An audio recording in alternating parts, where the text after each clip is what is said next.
Hello.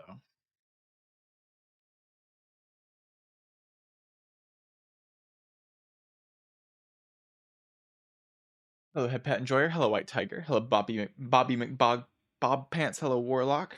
Hello, Acceleraptor. Hello, George Bush's Bush. Hello, Kraken. Hello, Mochi Feast. Hello, Asrab. Hello, Immensor. Hello, Soko. Hello, Dust of Breath. Hello, Thrilladum. Hello, Agber Renar. And everyone in YouTube chat. Just one person. Gmail Bread. If you delay the Queen fight for just one day, then the streak would say 23. No, it still says 0 because a new patch came out. And exactly the point you're making is why patches don't carry over between streaks. Because yes, like, even with my misplays, I would have won that fight if I would have had the buffs to Maul, probably. I would have been able to just kill it if my Mauls, like, said an extra 10 damage for no reason.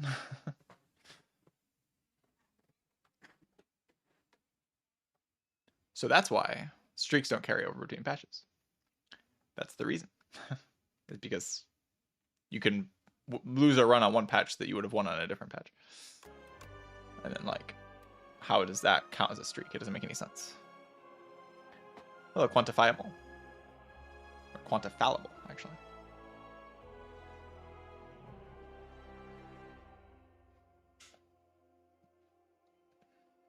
All the cool kids stop playing Spire.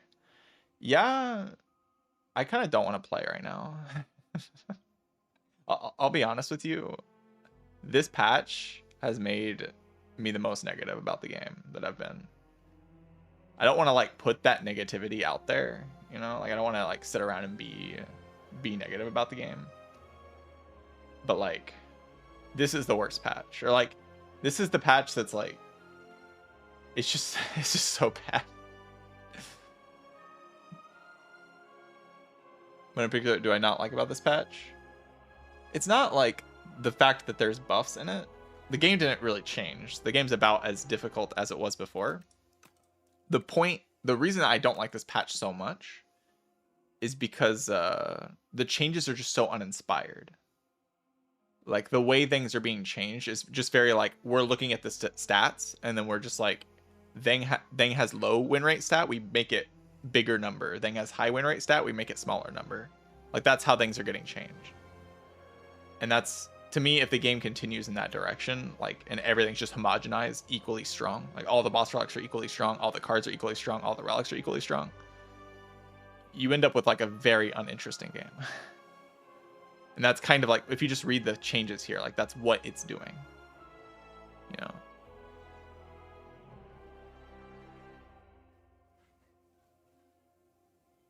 Like, Toasty Mittens, this is a bad relic, so we make it better, way better, like 30 times better. Tezkatara Seal of Gold, bad relic, now it's like twice as good. Like just basically an instant pick. This thing's just good now because you don't have to chase the gold. Like -2 gold to this is absolutely gigantic. Beautiful bracelet. Oh, that thing's too good, so we don't really change it at all. We just like look at this change. The beautiful bracelet change I think is like the biggest like example of they're just too afraid to actually change things in an interesting way because they're like, oh, people won't get mad if we make it 4 cards, but like this is the same relic. Like think about it this way: what old beautiful bracelet did was it added 3 Master of Strategy plus to your deck. That's what it did. It adds 3 Master of Strategy plus. It's like effectively kind of similar to doing that. What this beautiful bracelet does is it adds 4 Master of Strategy minus. That's the difference. Like, what do you mean? It's just a bizarre way to like change the relic. Like, oh, instead of 4 Master of Strategy plus or 3 Master of Strategy plus, you get 4 Master of Strategy minus. Like that's the actual effect here. That's the change. And like Signet Ring, okay, this thing's too strong, so now it's like it has an ugly number on it now. Like this is just weird. 888 gold. Like the problem with this is that you're getting a bunch of money for free, you know, like for no downside. You're just getting 999 gold, and that just lets you accumulate too much power. But it's like, okay, it's 888 now, so it has like this weird ugly number on it because like this thing's too high win rate, so we make the number small. You know, there's been a few changes like that. Like the apparitions changed. It's like, oh, it's too high win rate, so now we just make it not make any sense because like, oh, this and the other thing's too low in rate, so we make it like not make any sense.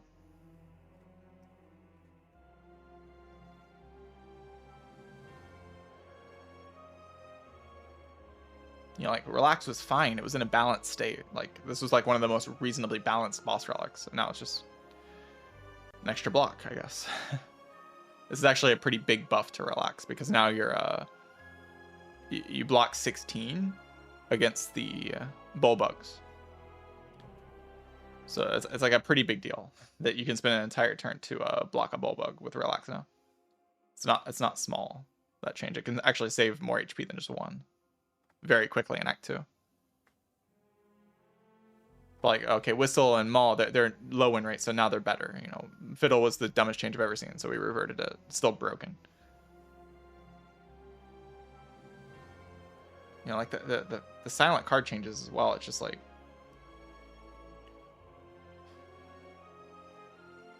what is this Haze card?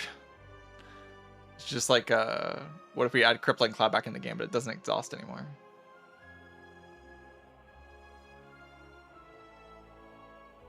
And also the Regalite change. Like, do you think this isn't like stupidly, insanely overpowered? This is like this is a Psy. Like, this is just a Psy. It's like the same thing. It's just a Psy. It's -1 block on a Psy, on an uncommon relic. It's just so bizarre.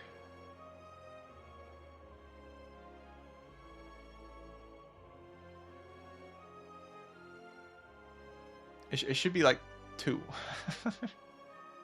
Or 3 or something, I don't know. Does not need to... 6 is crazy. Crush Under, like... I'm guessing, like, this is the kind of game design that annoys me so much with these patches. It's like, because Astral Pulse is so good, people don't pick Crush Under, even though the card's good. Crush Under is a good card. So we have to buff the damage. Like, that's how we balance things. We just make everything overpowered, you know, because, like, we balance things around the overpowered things already existing. Like, the overpowered block cards exist on Regions, so therefore, we have to balance around the fact that the damage chasing things, like Terraforming, aren't as good because the block cards are so overpowered. The powers are so overpowered, you don't have to do the other strategies. Because there's no reason to, because you can just pick a Bulwark and a Reflect and you win. Like, this card's still unpickable, but, like, the reason it's getting buffed is just the other stuff's too strong. Yeah.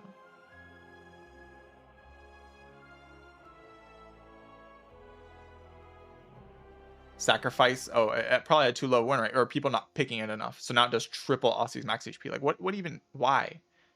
This thing just says, like, retain, like, I don't, it says block 1,000. Like, I was consistently getting this thing to block 100 in a lot of fights. Now it's gonna block like 150. Like, I don't, why? The Scythe, also just completely fine card. This, were people not picking this? This card was like good after the buff. Bias Cog, like, why? Refract, this card was good. This card was extremely good. And then Rocket Punch, just like a cosmetic nerf that barely does much. Like, the main thing it does is it doesn't let you, like, play Rocket Punch and then play Boost Away Hollow the Rocket Punch, or All for One the Rocket Punch. But, like, it's still pretty easy to like do 2 status cards before you play the Rocket Punch again. And then the Synchronized buff is just completely insane. This card was like, there was a decent amount of people who thought this card was S tier.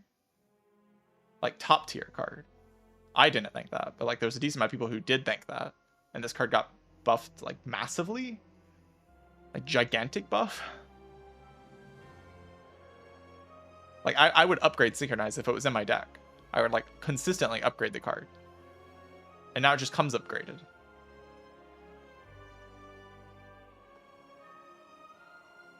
Now you get the card and it's just already upgraded. But, like, I don't want to be, like, too negative, because, like, I know the developers face a lot of negativity just of any game, but I actually hate this patch. This is my least favorite patch so far. The nerfs are just so uninspired and, like, pretend, like, they're not actual nerfs. They're just like or they're nerfs to things that were just completely insane, like Well-Lit Plans and Fiddle. And then the reworks and changes are just all, like, uninspired and boring. Just extremely frustratingly, like, homogenizing everything in the game to be exactly as strong as each other, and they're all overpowered.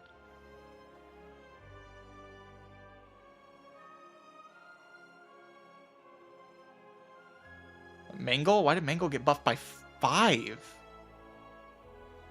PAX End? What? What do you mean packs in needed a damage increase?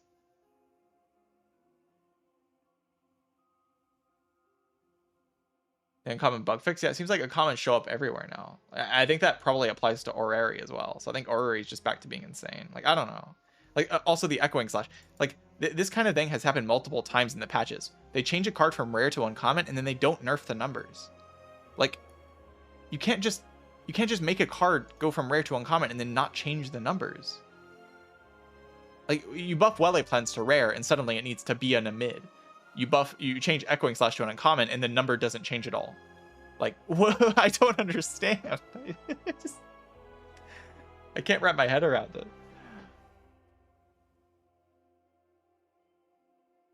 Like, yes, if Welle Plans goes from uncommon to rare, it needs to now be pyramid. It needs to go from retain 1 to retain 10. Echoing Slash goes from rare to uncommon. Yeah, number doesn't change at all. Like, I actually don't get it.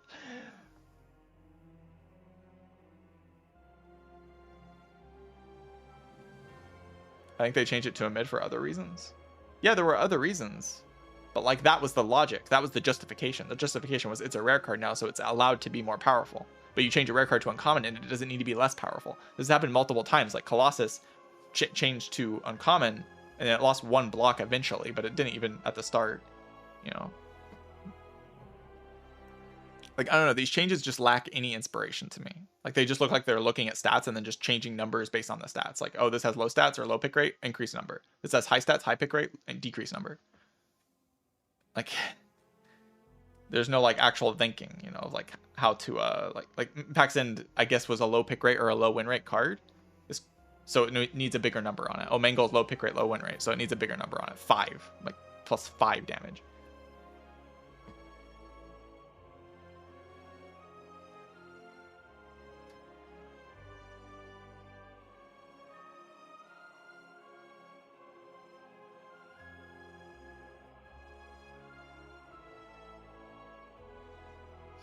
Yeah, the pillar change. I knew they were going to change pillars because there were a bunch of people saying that it was boring, that it wasn't giving them as much dopamine now. Which I guess is how we're balancing the game based on, like, what gives people dopamine.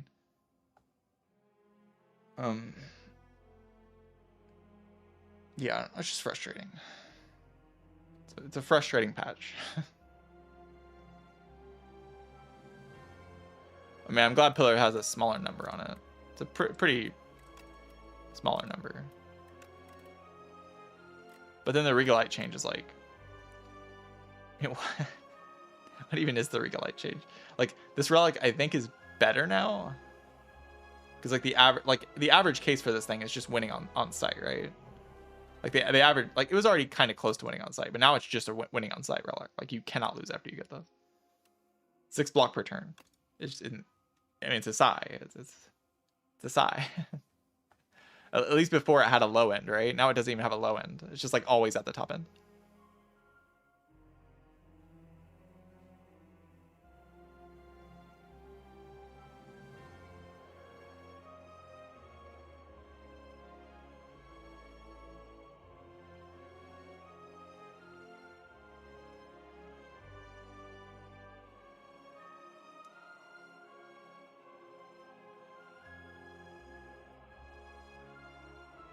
They made Bracelet 4 cards, because the idea of Bracelet being 4 cards is that they're thinking about it from a purely numbers standpoint. They're like, Beautiful Bracelet used to draw 9 cards, now it draws 8 cards, so therefore it's worse.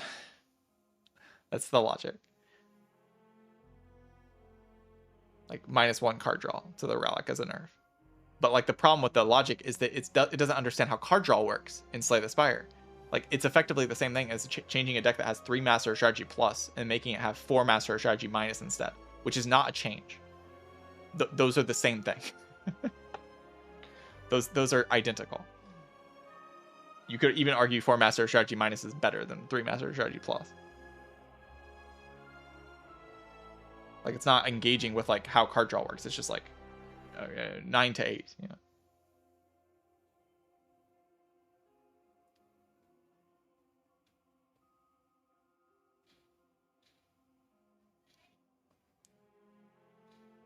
Balancing don't matter too much right now because Act 4 is not there yet. I mean, that's what people keep saying. Like, people keep saying that You know, it doesn't matter. Just buff everything. Act 4 is going to fix it. Act 4 will fix it. Just buff it. Buff everything. Just keep buffing everything. Act 4 will fix it. I don't agree with this, but maybe I'm wrong. Maybe Act 4 will come out and I'll just be like, oh wow, I was wrong about everything. The game's fine now.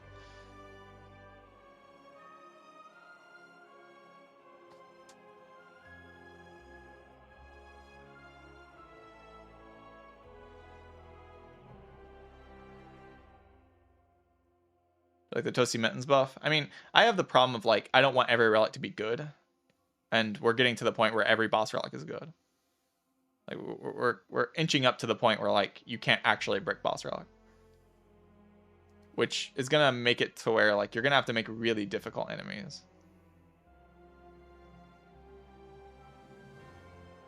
Benz was unpickable. Yeah, but now it's just easily pickable and like a lot of runs, you know.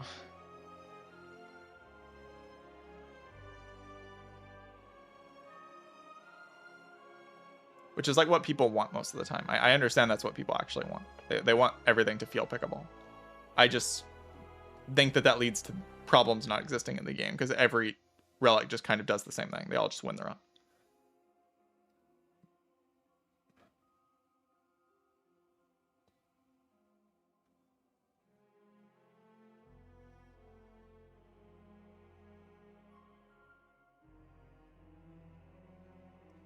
I don't think they'll make more Ascensions because that like affects the game design fundamentally. A lot of people play this game, they climb the Ascensions and then they stop playing. They don't want the Ascension climb to be too grindy, especially with how many characters are going to be in the game. So I very much doubt they're going to increase in the Ascension. I mean, I don't even doubt it. I know that they won't make 20 Ascensions. There's just no way because it would affect the game for most players. You know, even if it would be good for top players, it would be bad for like your average person just picking up the game, playing it for 20 hours or whatever, or however long to increase the Ascensions.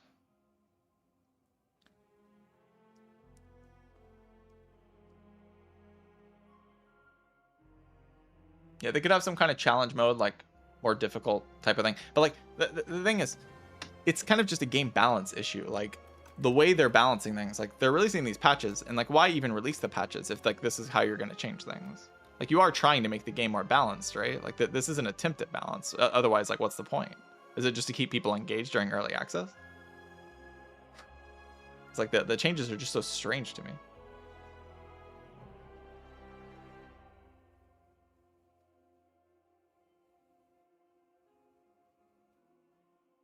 You straight up cannot like just look at what's happened to Tez Katara. Like over time, like this does matter, and this affects the long term of the game. Like look at what has happened to Tez Katara. Broken, terrible. This will get changed at some point. Broken, really good now. Broken, good, much better. Very good, very good. Like what is that? It's just all good, or broken. Most of the time broken.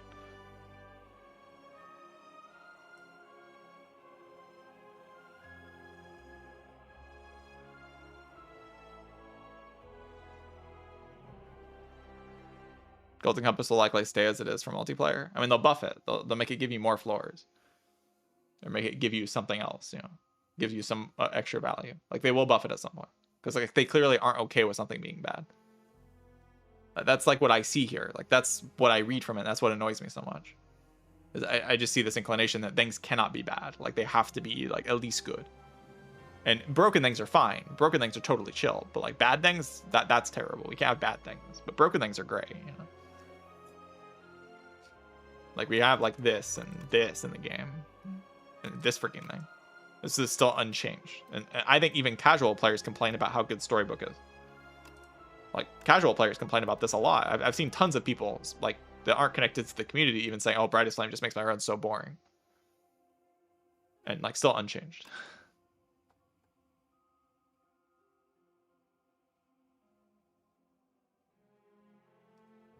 Yeah, conditionally broken, but like there's a lot of unconditionally broken things in this game. Like a lot. Having strikes in your deck is not a condition. Like it's not a real condition. Yeah, you could technically remove the strikes, but like that's not a real condition. Most of the time you have strikes in your deck.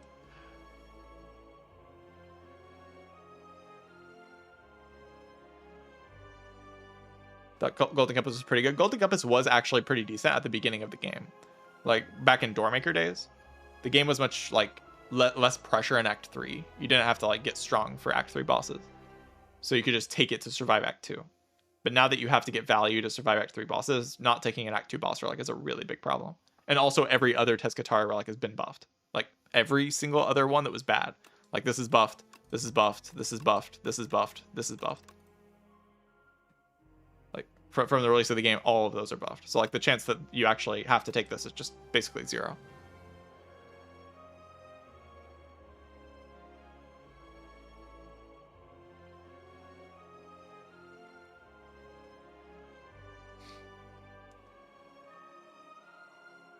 I think they're just in the testing phase. But like the changes are like if they're in the testing phase and they want to test things, then why are the changes what they are? Like that's my question.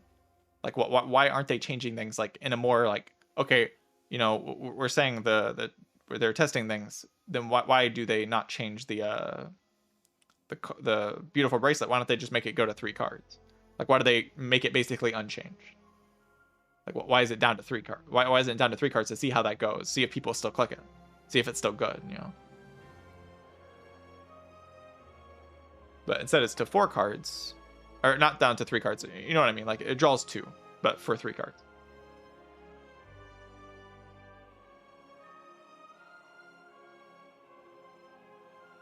Like clearly they're not testing things. What they're doing is they're looking at stats.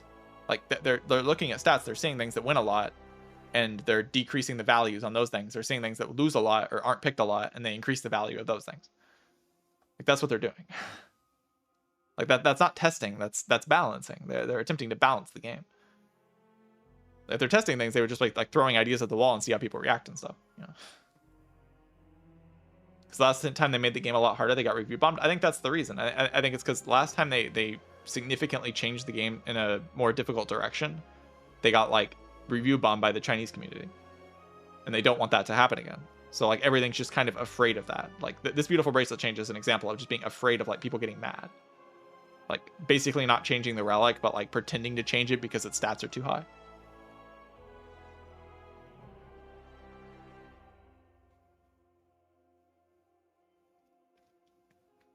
Like this is fundamentally the same relic, arguably better. Like it's 4 master strategy instead of 3 master strategy plus. That's the difference. If you like imagine your deck, like you have a random deck and you're adding 4 master strategy or 3 master strategy plus, which one do you pick? Like in any given situation, like which one of those do you pick? Like they're the same, right? Like you're pretty happy with both of them. They do basically the same thing. Maybe 4 master strategy is actually better most, like in a decent amount of situations, because you're just a bit more consistent. Do you like the diadem change? Yeah, that one's all right. This patch is just particularly bad to me. Like the changes are all like there's just some really odd changes. Like the echoing slash change is just like, this is awful. The sight change is awful. The synchronized change is just unbelievable, really.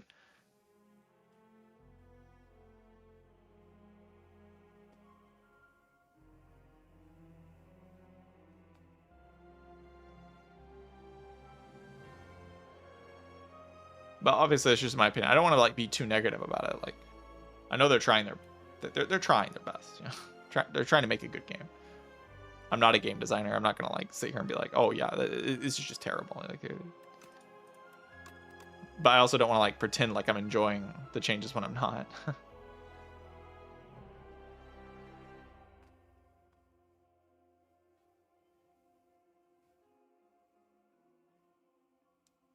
They nerf hotfix. Yeah, hotfix at the beginning of the game I think was gain 3 to 4 focus, no exhaust, I think.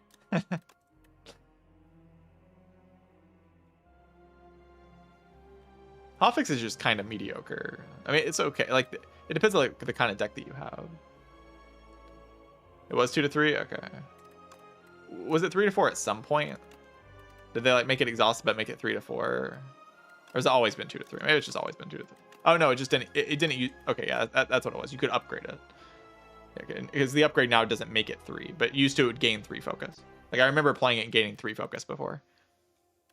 But it's just because you would take it and you'd upgrade it aggressively because it would gain 3 focus.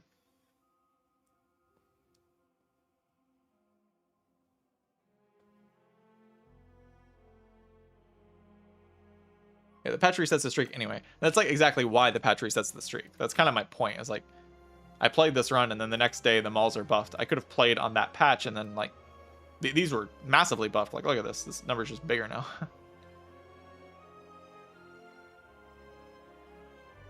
Like, it increases the damage by 2 of each mall that you play. Big deal.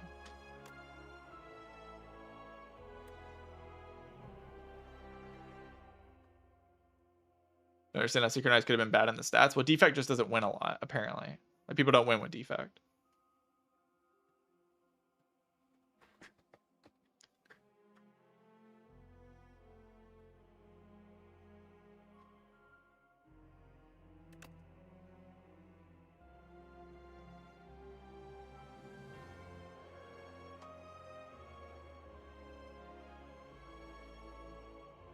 The Defect by far the easiest character. Yeah, I mean, like, that's the problem with stats balancing. Like, when you balance off of stats, you don't, like, actually balance in reality. You balance in, like, what your interpretation of the stats makes reality look like. Because, like, stats, they're just numbers. Like, how you interpret the stats, like, the conclusions you draw from them, that's the reality you get from the numbers. So, like, the developer's looking at a low defect win rate, and then their conclusion is defect is too weak. Like, the numbers didn't actually say defect is too weak. That's just the conclusion that was drawn by, like, the developers from the numbers.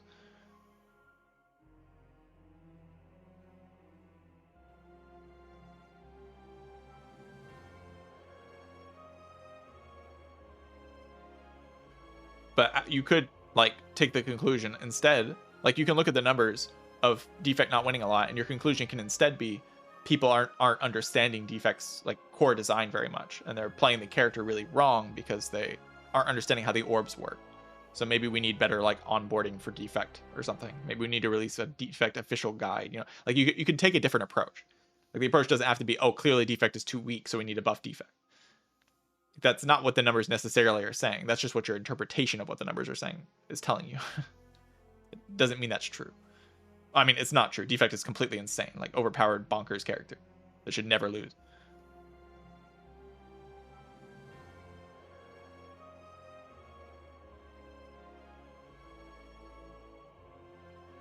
They know defect isn't too weak. So, like, what's the motivation behind buffing the character?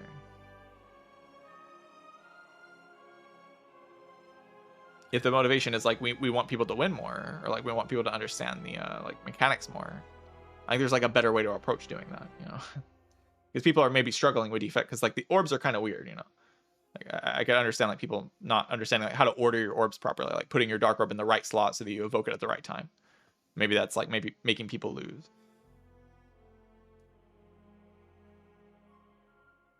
But maybe there's like a better way of like making cards better for new players or something. I don't know. I'm not a game designer. Overall buff to the character? I mean, yeah, obviously. Synchronize is like coming upgraded now. Refract is dealing 1 more damage. Bias Cog is way better. Like, way better. It was already amazing.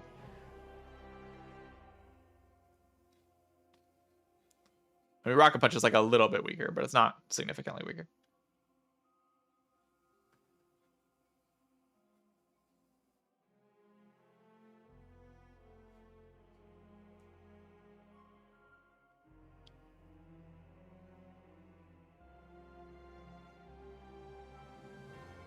I like the punch change. Yeah, I like the idea behind the punch change, you know. If you're going to make it like carry over between turns and you're going to make it that highly statted, then yeah, that's a good change. But sure, seems significant to me. Yeah, it's you can't like take punch, like you can't take like 4 rocket punches, you know. Like you could before, like you could just take 4 rocket punches with like a couple boost aways and it was good enough.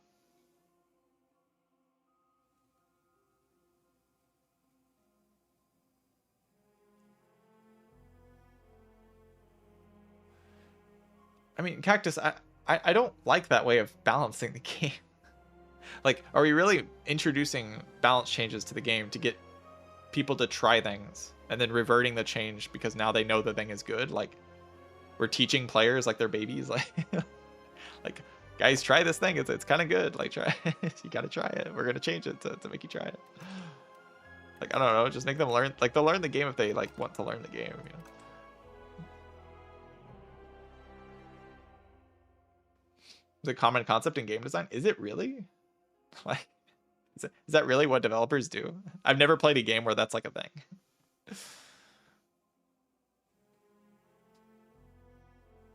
Changing things to make people play the game more, or play the thing more. It's so strange to me.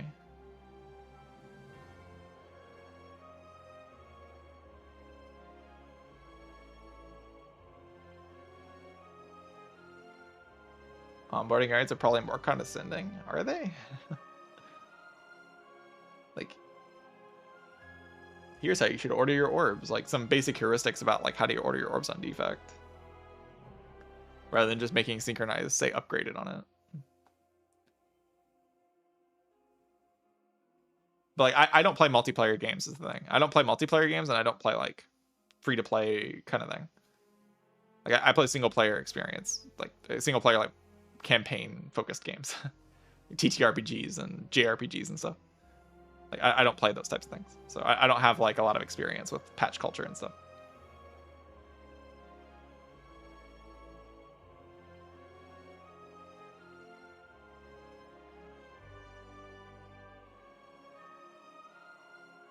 Papa has a baby. Did SCS1 while it was changing frequently? No, I played it after the final patch had already released. Like, they were already doing other things. The patches were over by the time I first played a run. But, like, to me, my issue with the game design kind of is like, so I think this kind of thing just naturally leads to the characters being all Watcher. And this is how we got Watcher in Spire 1. Like, this kind of, like, community feedback, lots of people screaming lots of different things, and then the people getting really mad when things change in one direction or whatever. Like, that's how you get Watcher. Like, this kind of balancing where you kind of just homogenize everything and, like, leave the overpowered things because you can't nerf them because people get too angry about it. Like, this kind of thing just kind of leads to the characters being Watcher.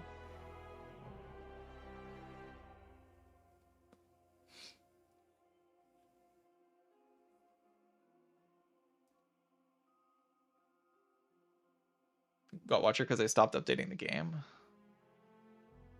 I mean, maybe I'm just wrong. I don't know. I feel like the game just... I feel like we got Aeon Glass. That's great. We got Aeon Glass.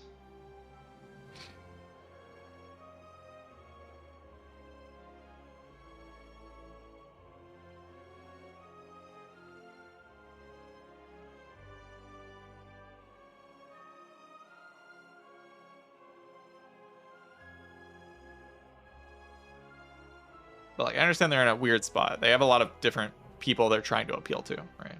Like, they have to appeal to the casual demographic. They have to deal to the Chinese demographic.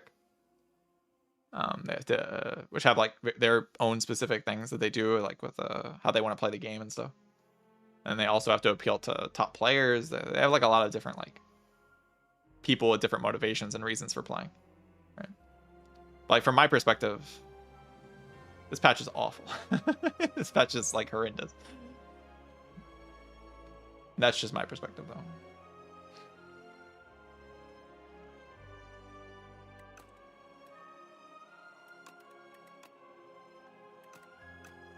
Mostly because of the way that things are changed. Not really the, like, what they're changing, but, like, the homogenization of things. Like, okay, everything has to be, like, about this level of strength. You know, we have to make these, but, like, also, like, the pretend changes, like the beautiful bracelet change. Yeah, they've reached out to, like, I think a lot of the streamers of the game. I mean, that was Forgotten Arbiter reached out and asked us what we thought about the game. But my main complaint when I talked about that was the powers being too strong. That's my biggest problem with the game right now, is that the powers are too strong.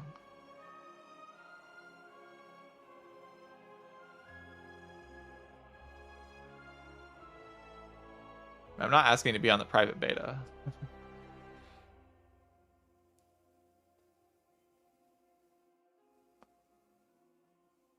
I wonder if this is a nerf.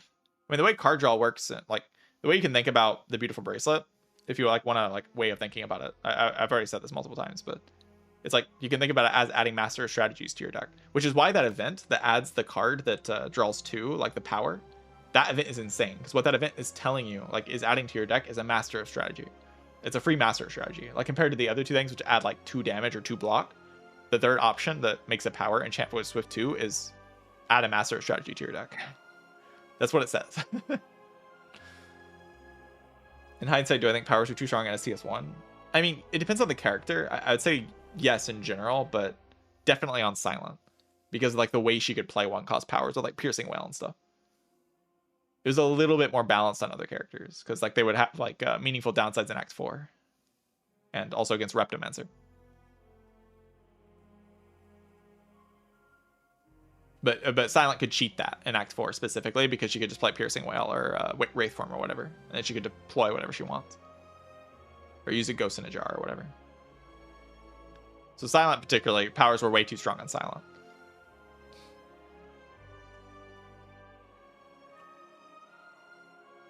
But the biggest problem with powers, and like, it's not really like the text on the powers being too strong. It's healing. Like healing is the biggest issue. It's like the amount of healing relics that exist in the game forgive you for putting powers in place. So you can add a lot of powers and then just heal your way to the end game and then beat the bosses with the powers. Like the enemies that should be beating you for adding powers to your deck are like hallways in elite fights. But if you can just like use a Pantograph or a Meat on the Bone or an Eternal Feather to heal through those fights, or like a Horn Cleat's kind of a sustain relic. If you can use that, then you can just add a bunch of powers to your deck, and then it rewards you so much by automatically winning the boss fight. So you don't have to like construct a winning deck, right? You just win by default because you have too much healing. I was kind of sad to see when the game came out that Meat on the Bone, like Pantograph, like a lot of these healing relics that were such a problem for the Balance of Spire 1 just aren't changed at all. Like they're the same. And then now we have this thing at common. What a relic.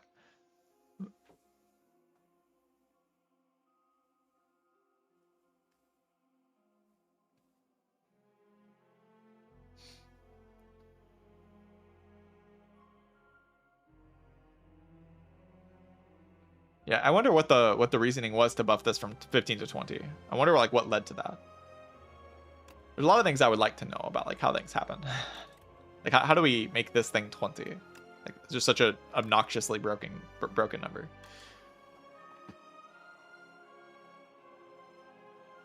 For like the Meat on the Bone concept. The thing with Meat on the Bone is that it just kind of effectively gives you infinite HP.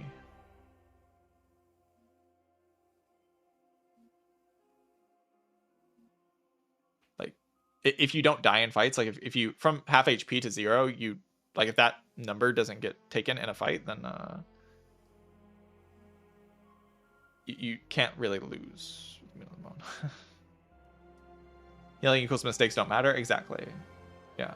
That's the main thing. It's like you get forgiven for things with healing. But when you heal, like if you make a mistake and lose 10 HP and then you heal all that HP back and you go to full HP with healing, that mistake is erased. It never happened. So like you just win.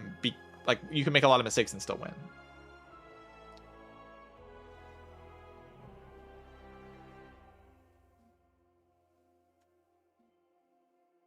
Back when a ton of people were complaining, but the relics were terrible in this game, so Anthony wanted to buff some of the new ones. But like, why not just let people learn that the relics are actually very good in this game? Like, I don't understand that kind of mentality. But like, that's just like a difference, I guess, in perception. Like, eventually they'll figure it out, you know? Instead of like, we have to make the relics better so that they'll learn that the relics are good. Like, to me, that seems backwards. Like, I don't understand that, like, thinking.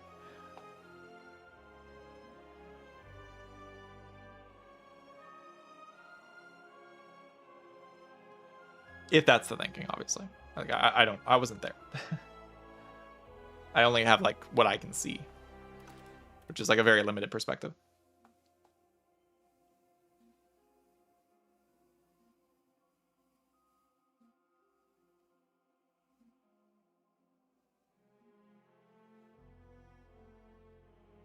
People simply don't play the game enough to get the level of understanding they want. Yeah, I don't know. It's just strange to me. Like the book buff is not insignificant. Like 5 healing on that is massive. It's a really big deal. They can easily be 10 HP in a lot of acts. Like a lot of runs, you get like 10 HP per act from that buff. Because like you see Book of Five Rings all the time. It's a common relic. You see common relics like half of every run you see like any given common relic.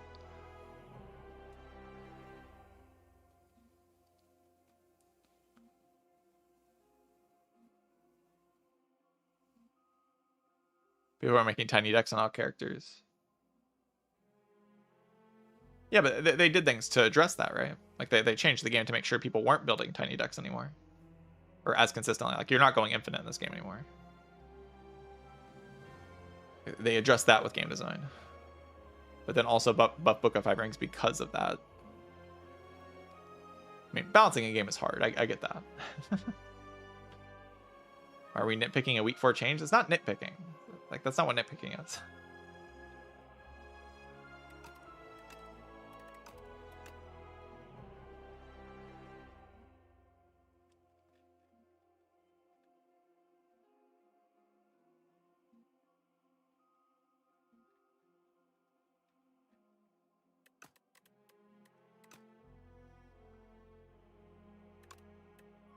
I'm just talking about the game balance.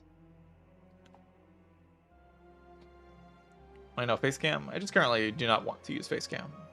If I ever feel like using it, I'll turn it on. I have it right here. I can just turn it on, but I don't want to.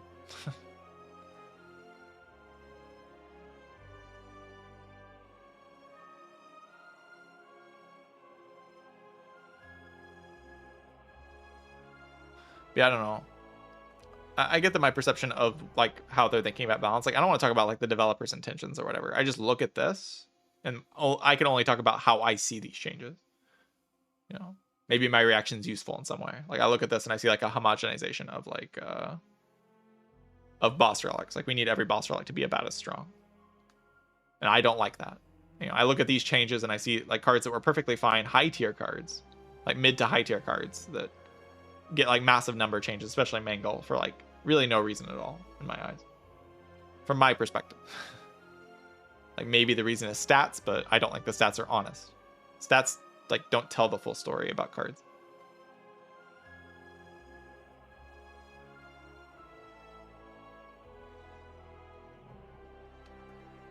I think Scarf is just hard to nerf Blair, because I think if you make it 5 cards, the relic's just kind of whatever.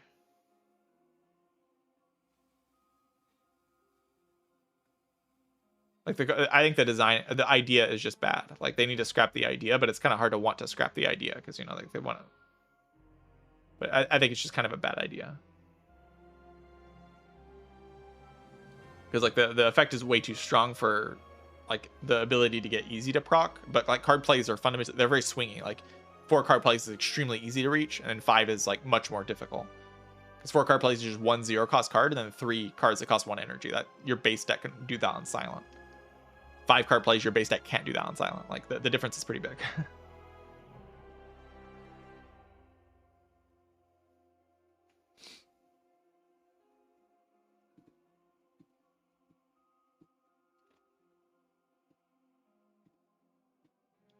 Like I look like the 5 card play Scarf all the time.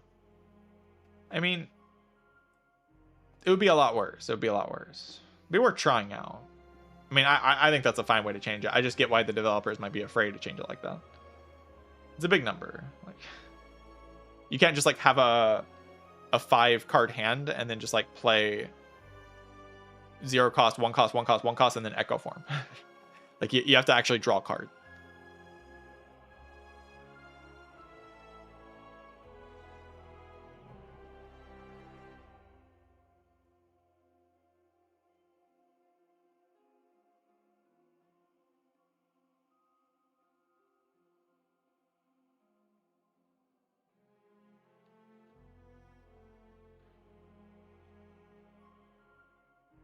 Might actually be situational. Yeah, to me that's what I want more of in the game with boss relics and with relics and just options in general. I want things to be good in specific situations. Like the top end for things to be really high and the low end for to be really low, instead of things being like always at this high end. Like that's kind of my problem, I guess. My problem is like the things are kind of stuck at this high end all the time. Like we can't have things that sometimes overperform when they're usually bad and sometimes are bad when they're usually good. Instead, like the good things are just always good and the bad things are slowly fiddling out of existence until there's no more bad things. Things are just always at least good in every situation.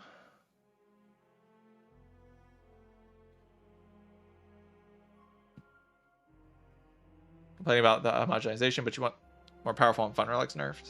When did I say that? I want things that make bad play patterns show up and that are strong all the time to be nerfed.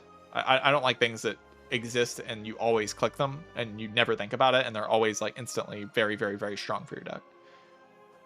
I want things to just be a little bit more nuanced than that. Very strong things existing that are strong very often is okay, but like when you have things like old Diadem that was just very strong in basically every deck.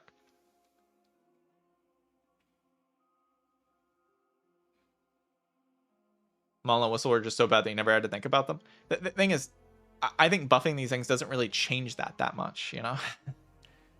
Because like, I think there's a bit of a misinterpretation of like, you don't have to think about these things so they're not interesting. When instead, like, it's just that this is insanely overpowered, like unbelievably broken. So of course you're not thinking about Maul, right? Like naturally you're not thinking about this when this is next to it. Like that's like the kind of thing that I guess that's where I disagree, you know? Like when you have this thing sitting next to basically anything, you're never going to think about the other things because this thing is so unbelievably broken.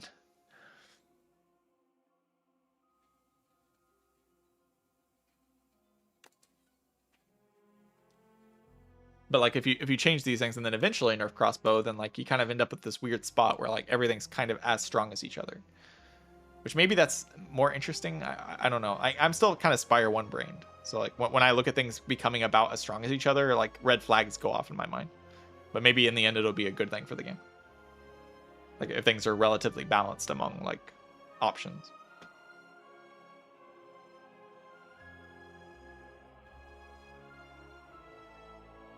But like playing Spire 1, it was always more interesting when there was like you had the ability to low roll on every floor, right?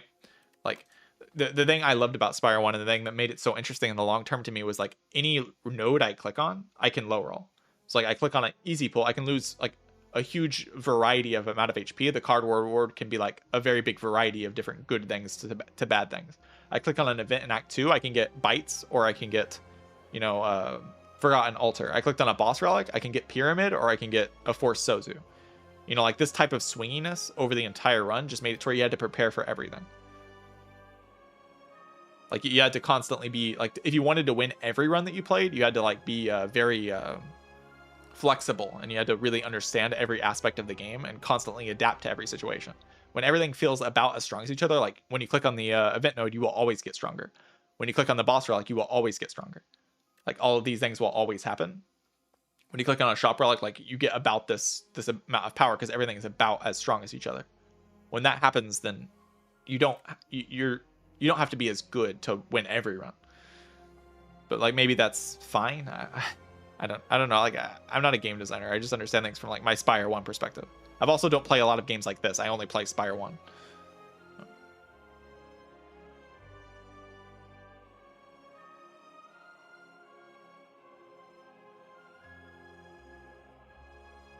It's hard to tell how much of this is A10 being like 20 was supposed to be impossible to win every round. Yeah, I also don't know what like the long-term like game design idea is. Like, do they want Act 4 to be the big like, okay, now things are difficult? Or is A10 supposed to be that kind of like very difficult challenge type of thing? Like, where are they looking to introduce that challenge? Do they have like ideas of a future game mode? Like, I don't know. Like, I don't know the answers to these questions, and I probably won't know the answer to these questions because I'm not a developer of the game.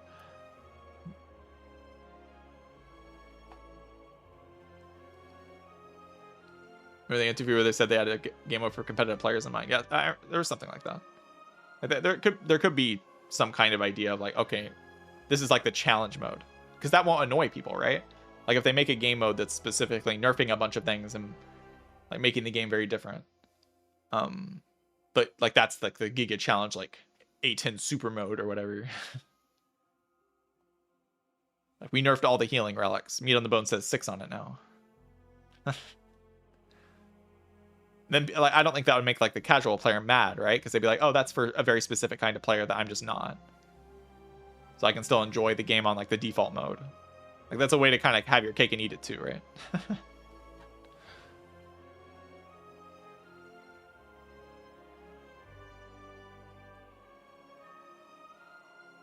Call it evil mode. Yeah, healing is halved. That'd be crazy.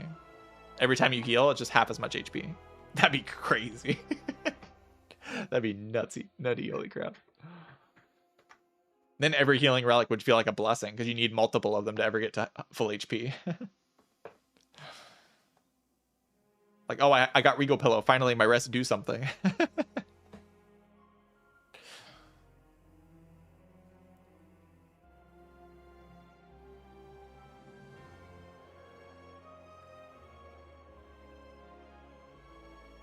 Vibe I get is just kind of twiddling numbers to see what happens. Yeah, and I'm okay with that for the most part. It's that's not really what I don't like about this patch. It's mostly like the way like Seal of Gold Toasty Mittens was changed, while like Beautiful Bracelet and Signet get like basically nothing nerfs, like just slight number changes that don't change anything. But like, you know, Seal of Gold loses 2 on the goal, which is gigantic, and Toasty Mittens becomes a completely different, very strong relic.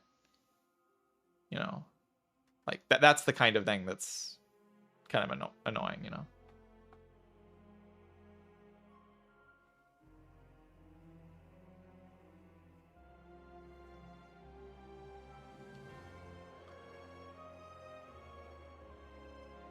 Change because there's 4 charms on the art. We're balancing around the art. Oh, that's so cooked, man.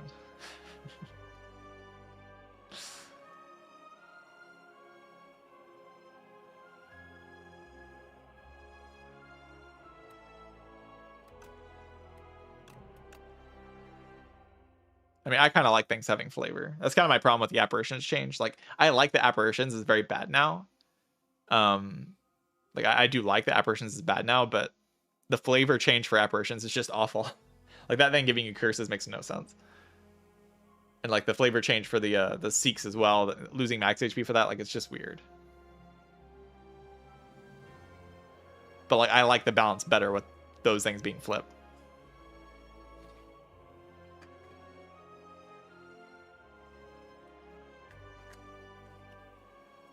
I know it has an 8 theme now. 8 is wealth in Chinese. Well, cool. She does make you wealthy. She do be making you wealthy.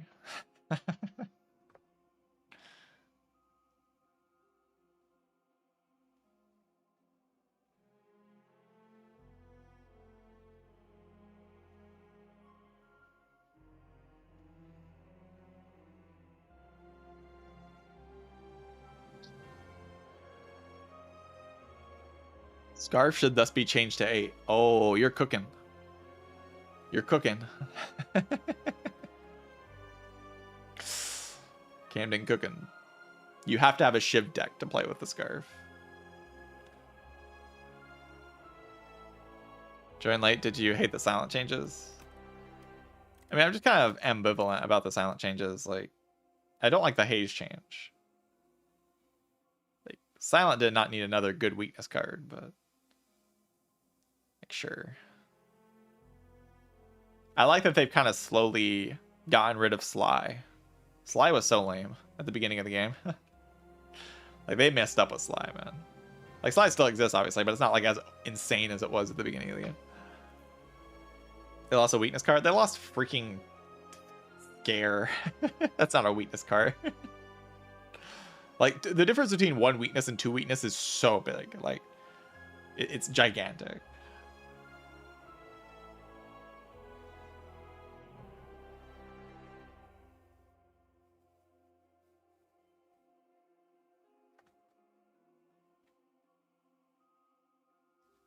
New Outbreak. Yeah, the new Outbreak is kind of a fun idea. I like that it works with the uncommon power, the accelerant. Like, you can accelerate into Outbreak, get like a big proc for AoE. It's kind of fun. But I hate the Echoing Slash change. Like, these changes I don't feel too much about, but the Echoing Slash change is just bizarre to me. Like, I'm okay with it being uncommon, but the number can't stay the same and it become uncommon. Like, if you're gonna like make a card uncommon from rare, the number has to go down.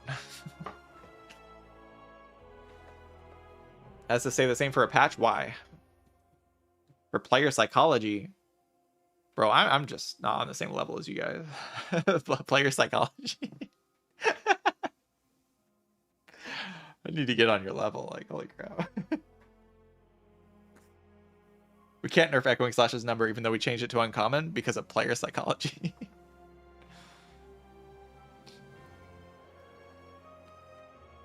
Poe. I'm glad you're enjoying the VODs. I'm glad you're enjoying the content. Powie.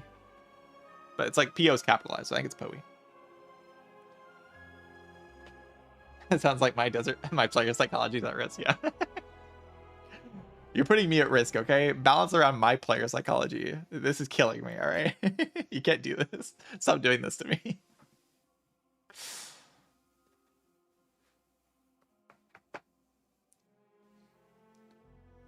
My Wildlife Plans conspiracy is that they'll revert it and make it a new Wildlife Plan so that Pyramid becomes an HE card. That'll never happen, Blair. But keep dreaming. I'm glad to see you dreaming big. I like that. I like that. I like to see that. It will never happen, but I like to see.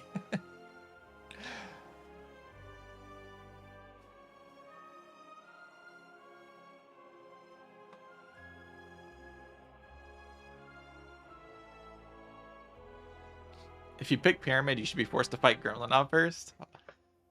I mean, I think really, what if you pick anything strong, which is like everything in this game? It forces you to fight a Nob before you get to pick the strong thing. That's like actually crazy. That's a 10 out of 10 game right there. Release that patch. Best game ever made.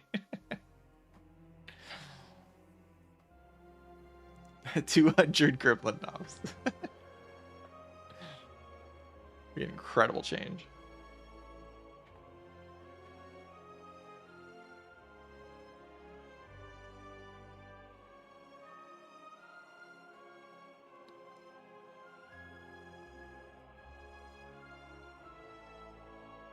Knobber for per floor. I fixed the game. We put a knob next to every fight. Toad poles and knob. Sludge spinner and knob. Phantasmal gardeners and knob. Skulking colony and knob. The Lagavulin and knob. Perfect game. Necrobiter just ceases to exist. Yeah, like fix the game completely. Get rid of the Necro Cringer. Get her out of here. Get this piece of garbage out of my game.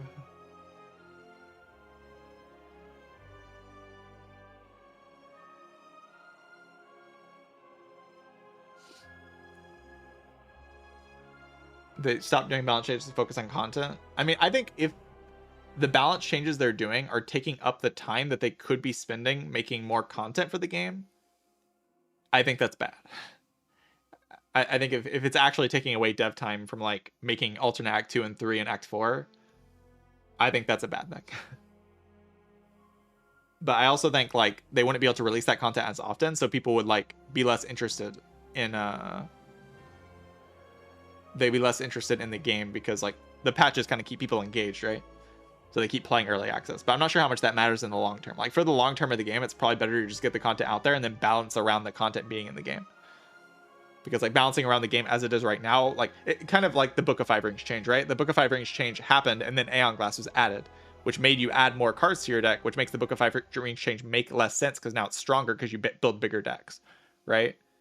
So like when you add things to the game, the balance fundamentally changes. So like balance decisions you used to make kind of can make no sense at some point, right?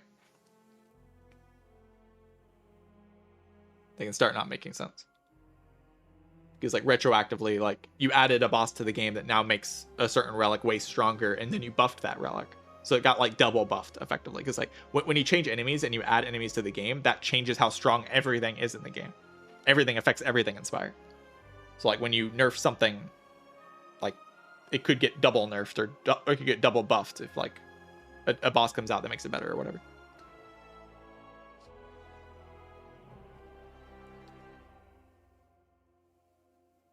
all the battle trades are being done by Anthony and his wife on like off hours. So it's not taking, but it's like an extra thing. Well, and that's fine then. You know, it keeps people engaged and makes for interesting discussion and stuff. As long as it's not taking away from like the time they're spending to develop alt deck too. It's probably fine. But I do think the balance, they need to lock in with a balance when the game is finished. Especially when like the alt acts are in the game, you know. Like it has to be like, okay, now we're balancing the game to be good. Because now we have like all the information of like what the game is. Because it does matter. Game balance is relevant.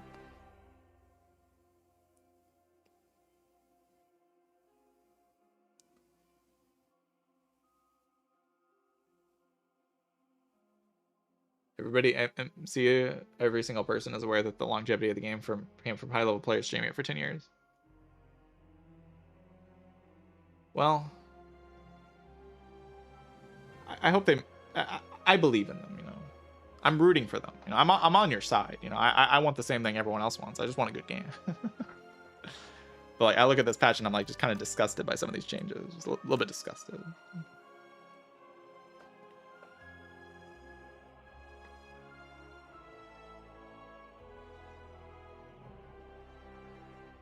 Imagine playing a run of Slay the Spire 2. Imagine, yeah. Imagine playing a run of Slay the Spire 2 on this patch. Couldn't be me.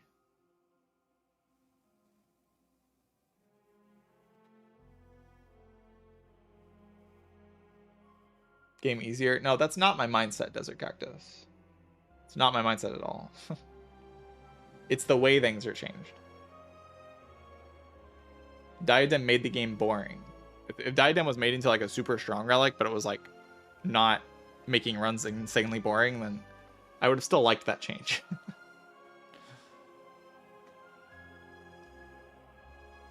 I mean, it's hard to make a relic stronger than Diadem. That relic was that relic was crazy. But that's not why I hated it as much, you know.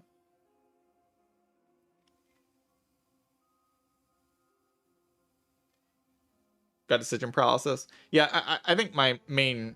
I tried to focus with my feedback on powers being really strong, because I think that's the easiest thing to get wrong in this game, and it's really something that has to be addressed in the long term.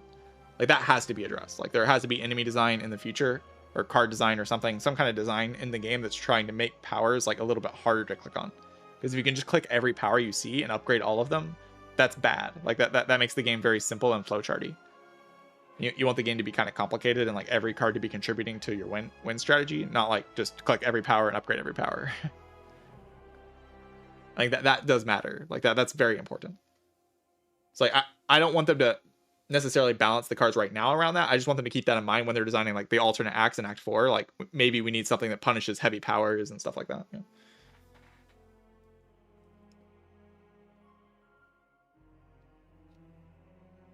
Like just in terms of enemy design, just keeping that in mind, I think is very relevant.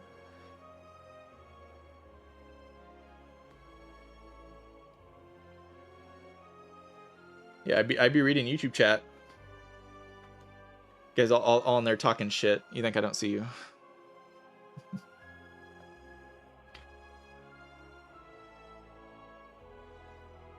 You're caught.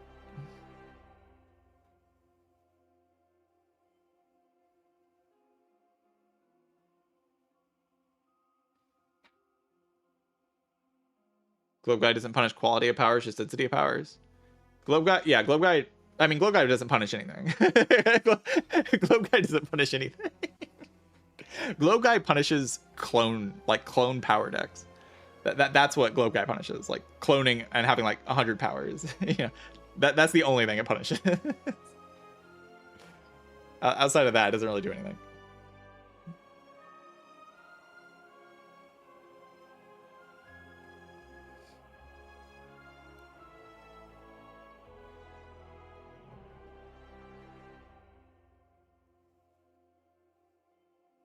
Glowpet should just instantly appear and kill you if you use a power. That would be a good change. You should just die.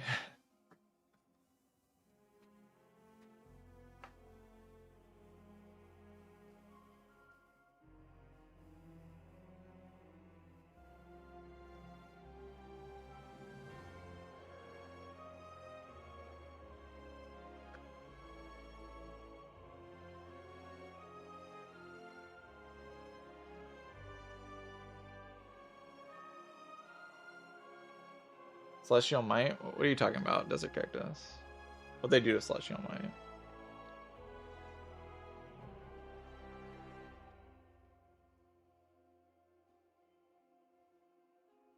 Bottom pick rate, win rate for commons and regent.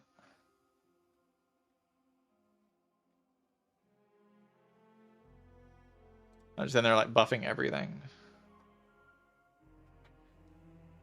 I mean, it's more that the nerfs are just kind of uninspired. I mean, maybe this is like for the Chinese thing. I like the number more now that it's like there's actually a reason for it to be 888 instead of 99 in gold. At least there's a reason for it.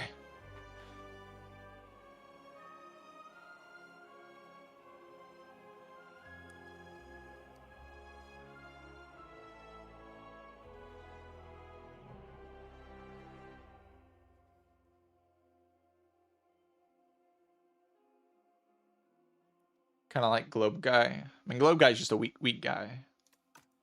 The problem with Globe Guy is it attacks you for 18 in Act 3 and pretends like it's doing something. That's the problem with Globe Guy. Like, haha, take 18 damage. Or you're not doing nothing. You ain't doing nothing.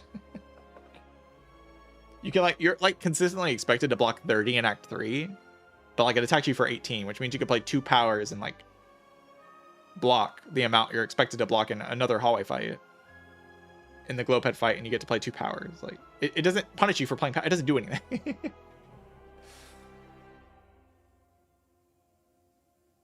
Globe Guy should just gain 2 strength for every power played. See, that's a real idea. That's a much better idea.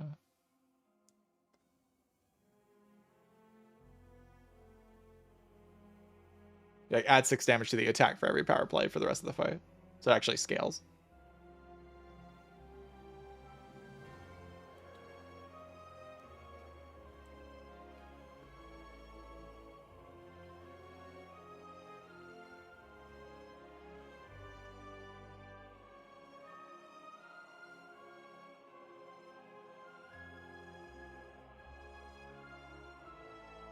Why are people losing with Defect?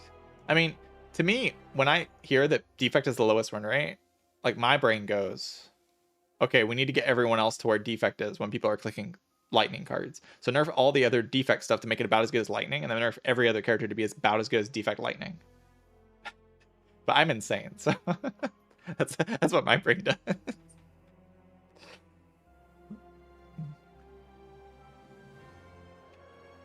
That's what I'm after.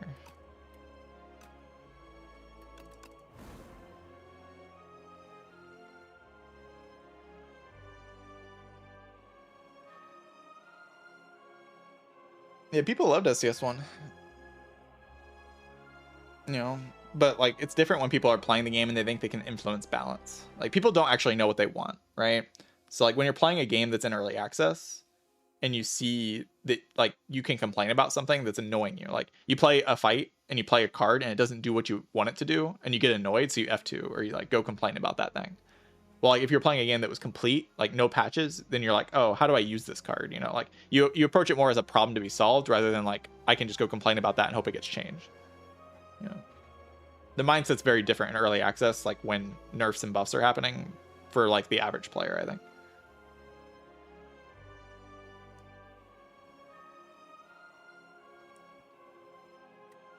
That's at least what but like I said, I'm not that experienced with patch culture. That's just like kind of my understanding of how it works.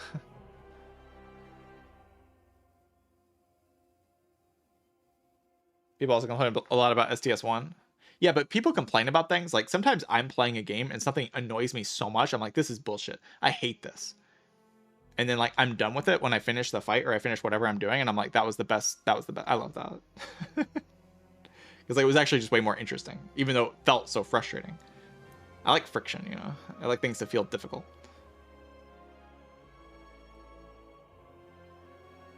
I think that's actually a common experience, though. Like, I don't think that's uncommon. I think people do like feeling like the game's fighting back and stuff. Yeah, I clicked on the character select screen just to troll you specifically in YouTube chat. Yeah.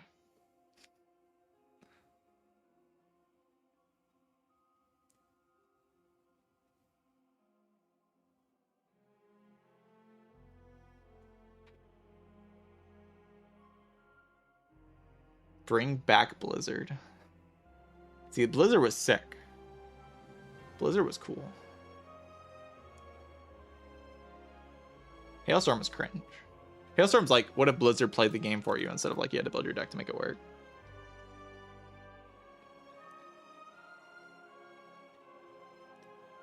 Blizzard was terrible, yeah, but like when Blizzard won you in Act 4, there was no feeling like Blizzard winning you in Act 4. That was cool.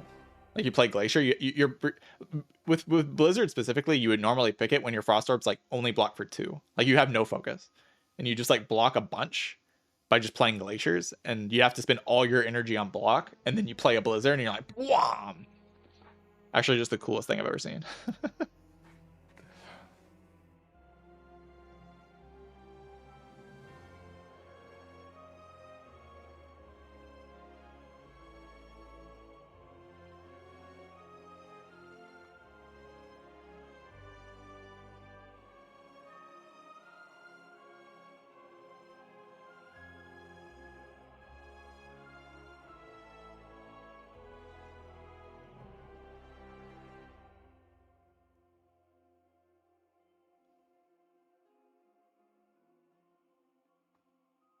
I mean, I think you can make a Blizzard kind of the equivalent of like the Thunder power.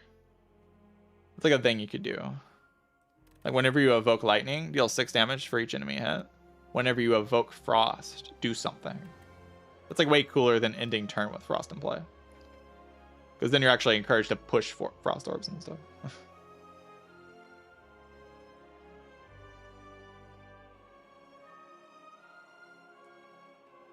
Cooler than just like sitting there and doing nothing.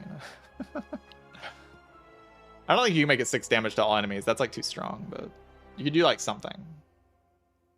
Because then like Glacier does 12 AoE damage. That's kind of like Chill's doing damage now. But like just sitting behind Frost and not having to like channel orbs and you still have damage is kind of silly.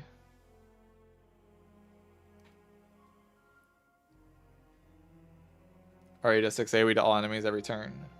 Yeah, but you can make it. I mean, I guess you have to actually play Frost cards. I mean, it is already kind of more interesting if you just change it to evoke, but and then like it still fits the theme because it like has thunder.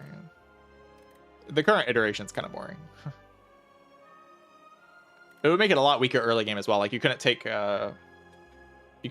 like a Cold Snap or like a Cool Headed and then take Hailstorm and your damage is solved for Act 1. Which is the big problem with Hailstorm right now is that it's so overwhelmingly strong early game.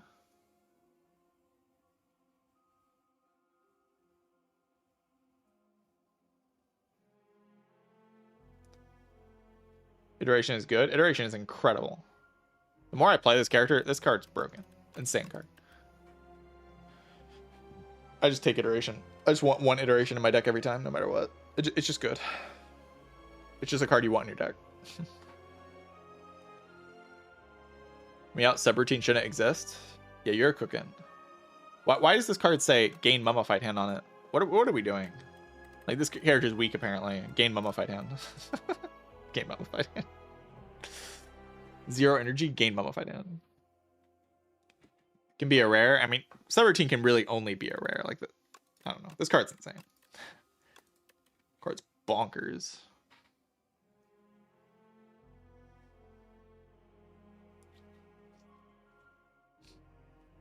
It's pretty fun with Game Piece though.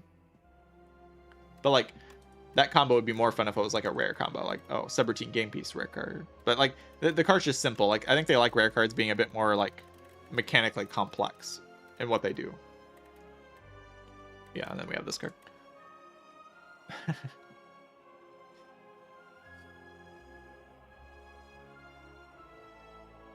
In general, I think that's true.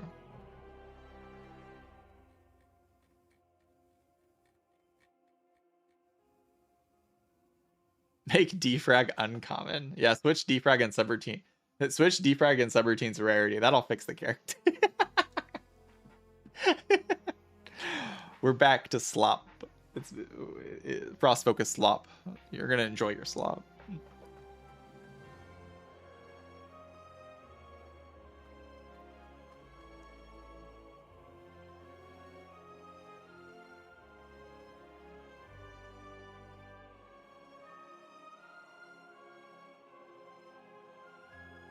What would you downgrade from rare to uncommon?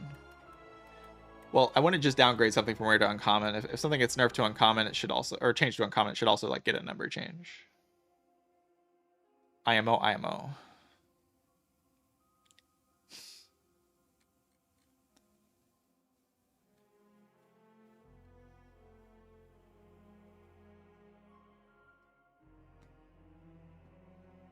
It's kind of hard. Defects rares are all like,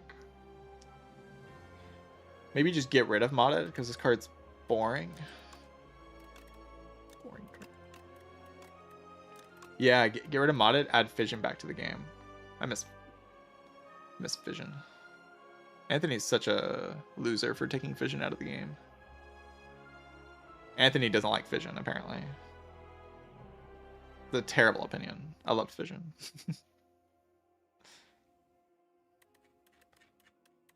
Like, we get this instead of fission? Come on. This is so much less cool than fission.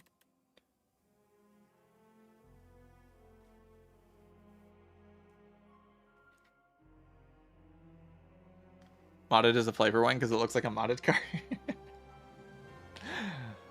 Real.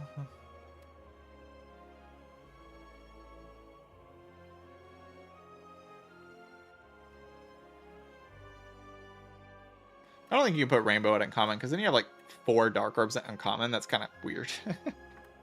That's a lot of dark orbs at uncommon.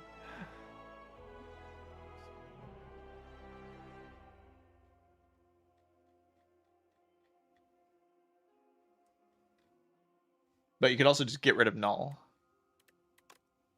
What were they cooking with this card? Twitch chat. Got any ideas what they were cooking? When they thought like, what if clothesline also dealt 100 damage? Like when they were like, what if clothesline does 100 damage? What was going through the heads? I need answers. What if clothesline does 100 damage? what was going on?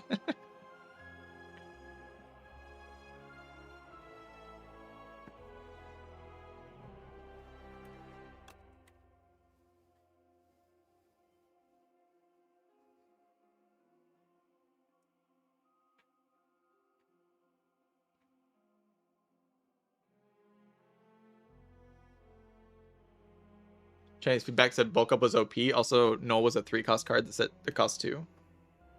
Wait, the Chinese community is so right. I love the Chinese community. They cooking. What the heck? So correct.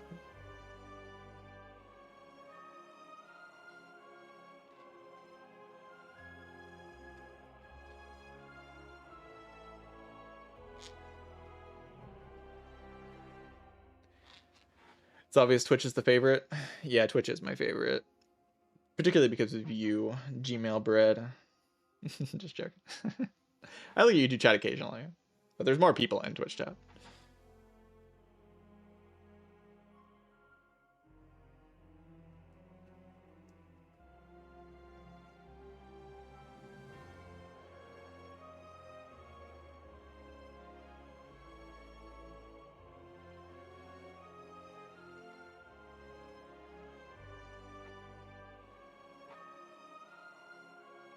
Last time we let a Chinese streamer into the beta server, they leaked the patch notes in like 5 minutes. That's crazy behavior. Yeah, we just asked Desert Cactus a bunch of questions, and then like by the time we're finished with him, he doesn't realize that he gave away the whole patch. Thank you, Desert Cactus.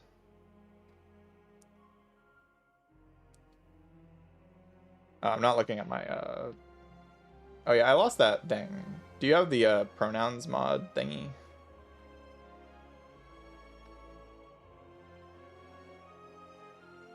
Like the Twitch thing? I had that downloaded on my Frankerface Z, but like it got uninstalled somehow.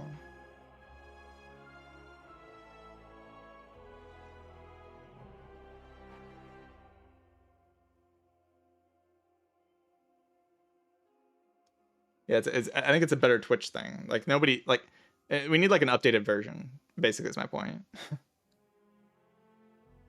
Yeah, better Twitch is kind of dead.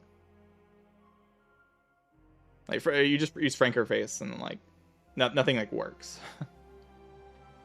It's on Franker Face. I have Franker Face, but like maybe it just got uninstalled somehow.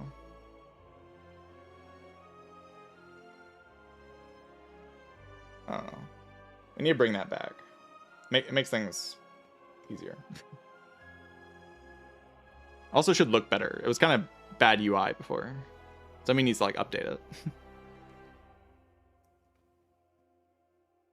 Sometimes the balance changes are done like 2 weeks ahead, and sometimes they happen the day before. Kind of depends on what Anthony has time. Yeah. Seems like Anthony is like the main person involved with the balance changes. Yeah, Cactus made juggling. Thank you, Cactus, for juggling.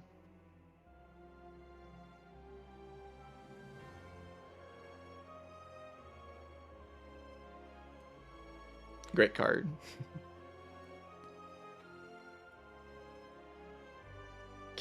Please keep the garbage juggling in the game.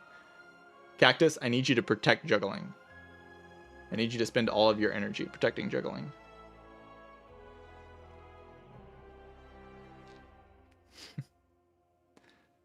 And please do your best to get rid of Goopy Defense, you know.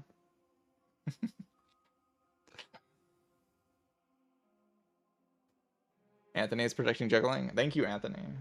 Thank you. Card sucks so much. Card is so bad. Best thing about juggling is duplicating feed with it. And like maybe crossbow. It's good with crossbow. Imagine something being good with crossbow. That's crazy.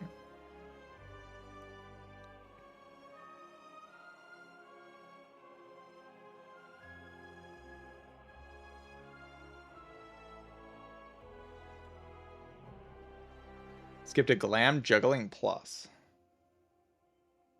That doesn't sound like a very good card, so. New Candle's fun, maybe too good. New Candle is very clearly too good. It's just like a better dripper hammer.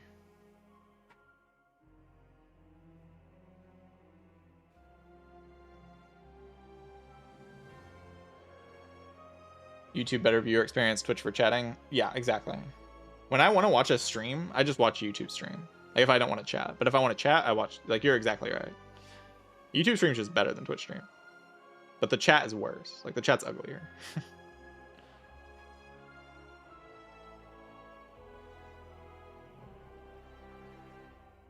You're definitely right about that. Most streams I watch actually are on YouTube chat. Like I watch a YouTube stream. But like when I'm watching Pop, I want to chat, so I watch on Twitch.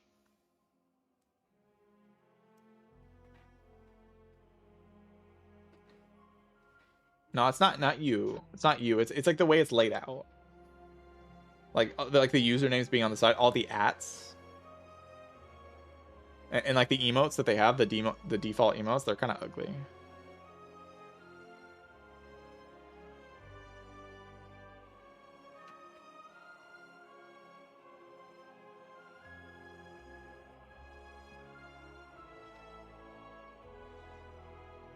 Can't take it back. I'm sorry.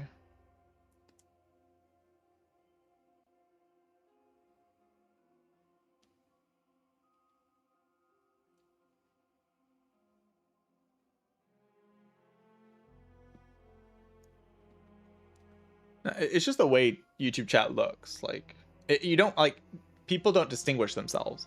Like when I see Lord of Lobsters comment, I'm like, oh, that's Lord of Lobsters. When I see Desert Cactus, like I memorize the way Desert Cactus name looks.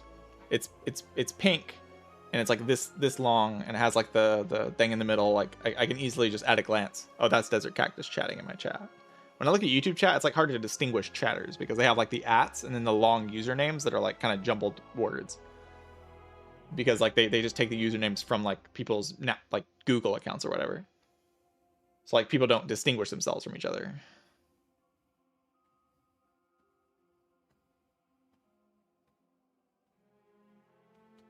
So YouTube chat just looks kind of bad because of that. I don't know what Google's doing really.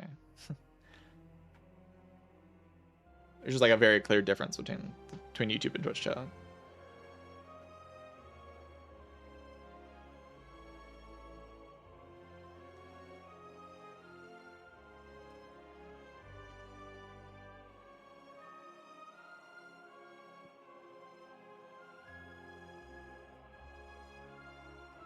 Twitch is so bad as a client on mobile or TV. Yeah, that's also true. The Twitch app is way worse than like the YouTube app.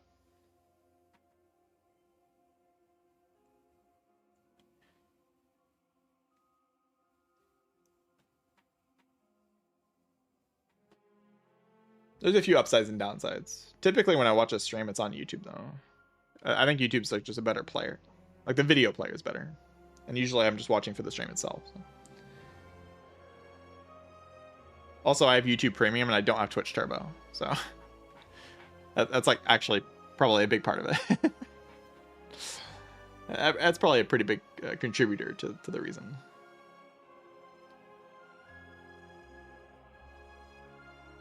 Got a jet, sea cactus.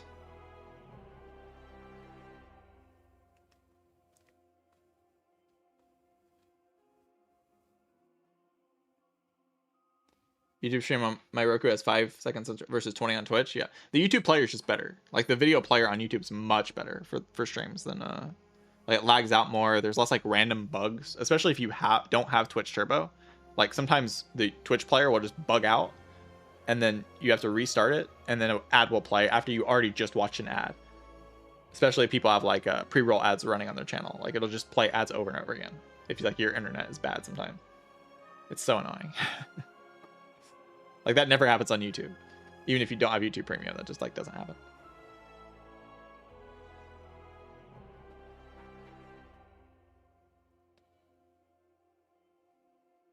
Yeah, there's like a billion ads on Twitch as well. Like Twitch plays more ads. Well, I mean, you like because of the pre-roll ads, like the way pre-roll ads work on Twitch.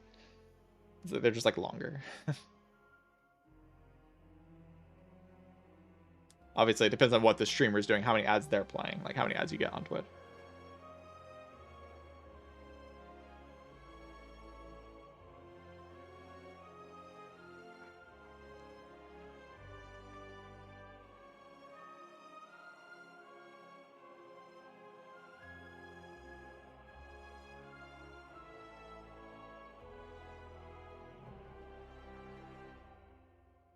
I can keep yapping and play Defect Run. I don't actually have to look at what I'm doing when I play Defect. So.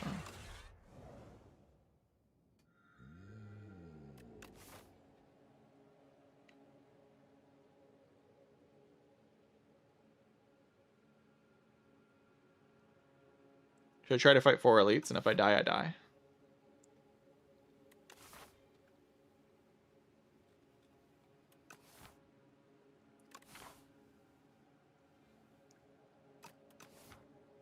Lost Poggers.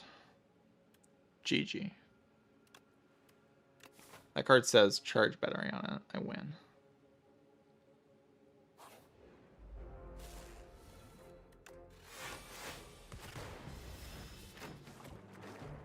Bogus. Potion.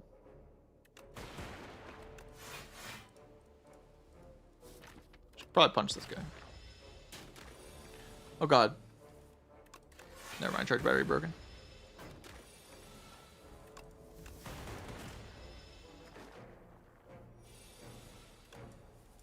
Yeah, I don't know. Not too positive on the patch, but I'm still looking forward to see how the game develops. Uproar build. Merle trigger content. Merle's triggered. GG. GG.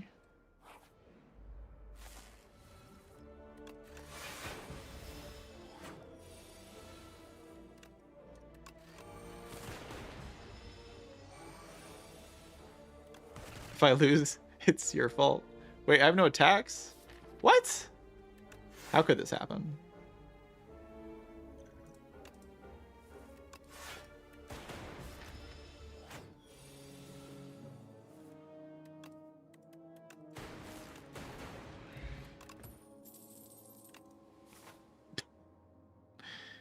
Oh, yes. The ultimate way to play the Defect. No!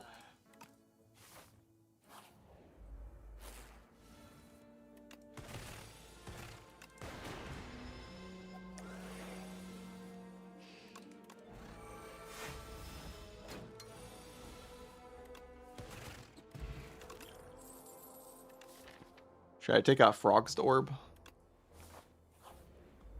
Take a Frog's Orb.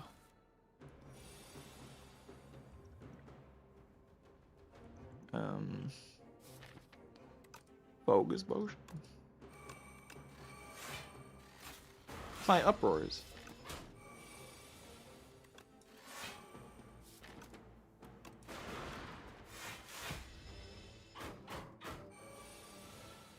Fish.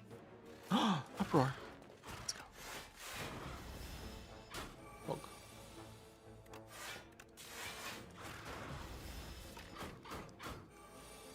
We got him. It's over. Get in there, uproar. FTL unpickable. Says attack on it.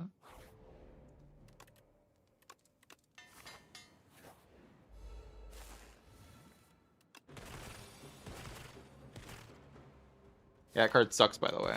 According to Marlamid. Garbage card, unpickable.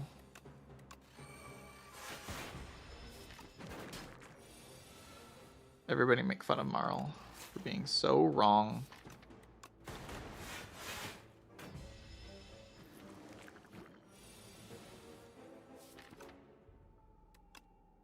Look at this.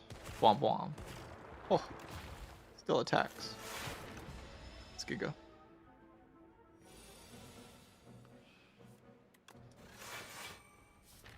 This fight is kind of scary. No, it's not.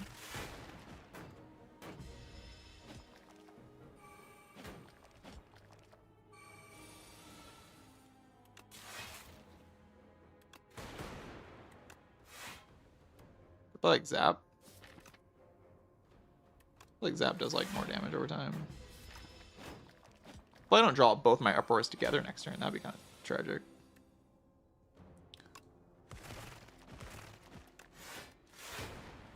Probably shouldn't have played Boost Away there, but maybe I should have. Oh god. Why did I draw like that? Oh.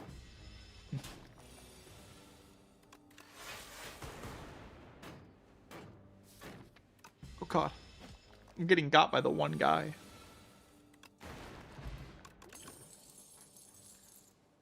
Gain 2 focus for each orb you have. 2. Gain 2 focus. Becomes upgraded. Holy strong. Heal to full HP, receive a curse. I mean, healing to full HP is pretty good right now.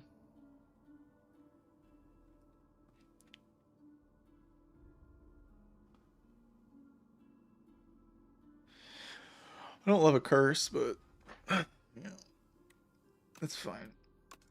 It's a pretty good heal. Pretty good heal.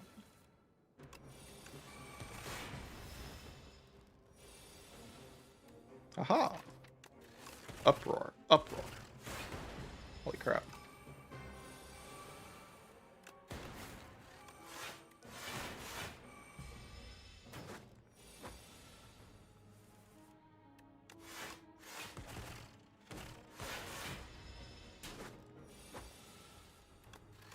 Nice full heal. Freaking loser.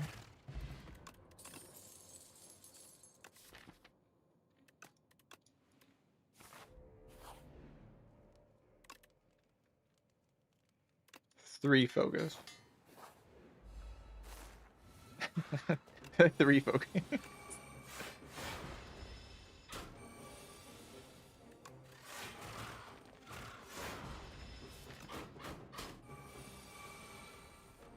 Bro, I need more uproars. I don't have enough uproars in this deck.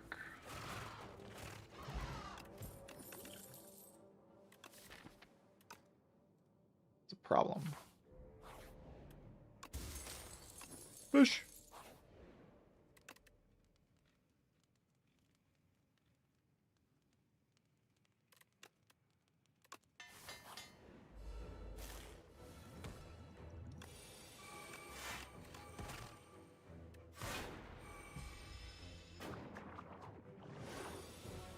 Are we done?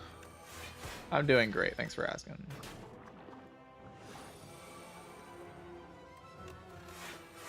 Charge battery slop.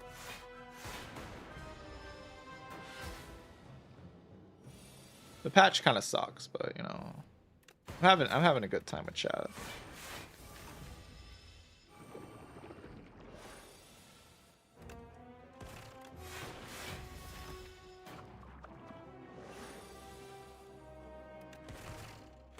Oh god, don't do it. Don't hit me with the big move. Oh god. I really want to uproar here. Feels awful to not uproar. Like, what?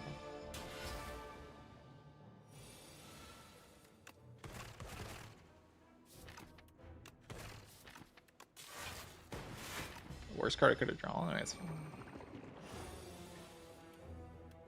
This guy can't actually hit me because I have this card called Bulk Up, and it gives me 3 strength and 3 deck.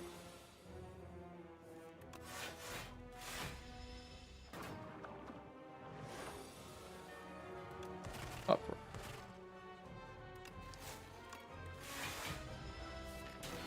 Drew my uproars badly in this fight. It's tragic, really.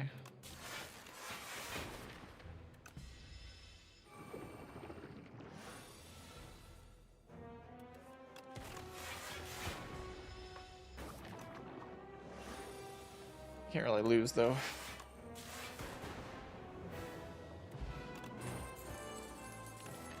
Oh, the Ice Lance with the Uproar build.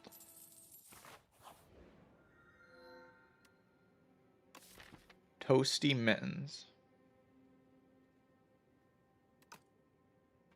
It's time to get toasty.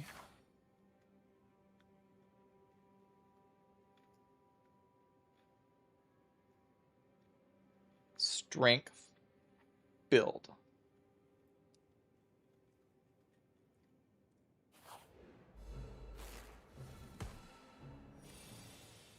It's good when everything is pickable, chat. It's a good thing. It's good.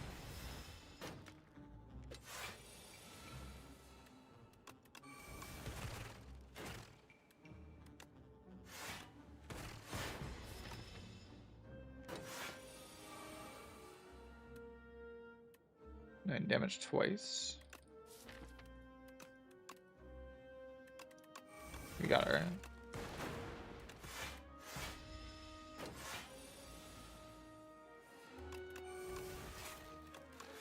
Yep, it's broken. Like, I'm exhausting my deck down while also dealing damage. It's kind of like having Tyranny, but better. Wow. Strong.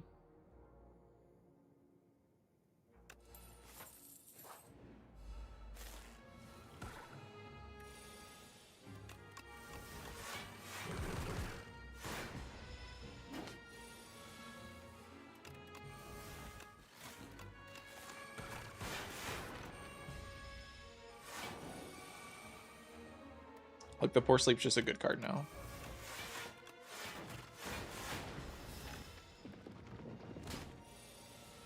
It's crazy.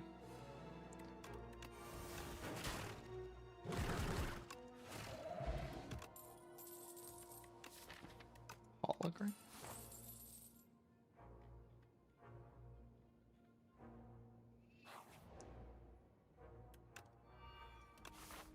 Like how that's just not even ever a consideration. Just like, obviously there's only one option.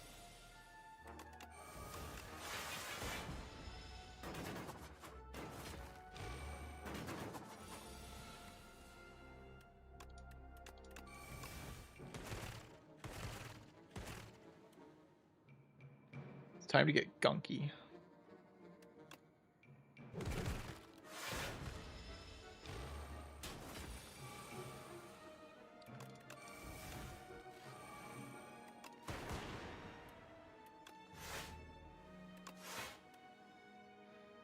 I don't know. What am I supposed to get here? Like, something?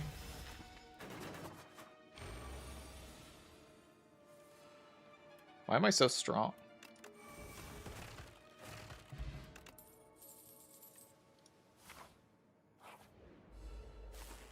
God, it's the guys.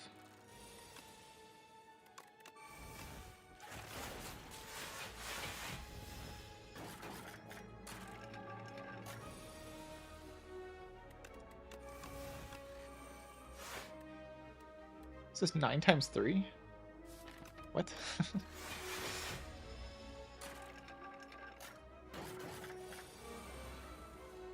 Yeah, the exhaust doesn't even feel like a downside.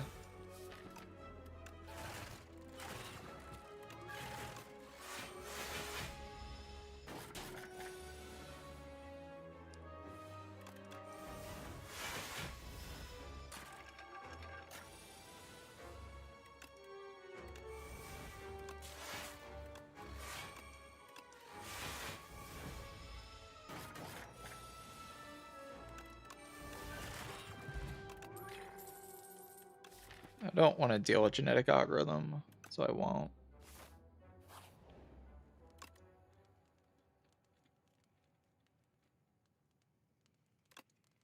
Start upgrading my uproars. Just rest. Upgrade like hologram. Oh god, it's the knob.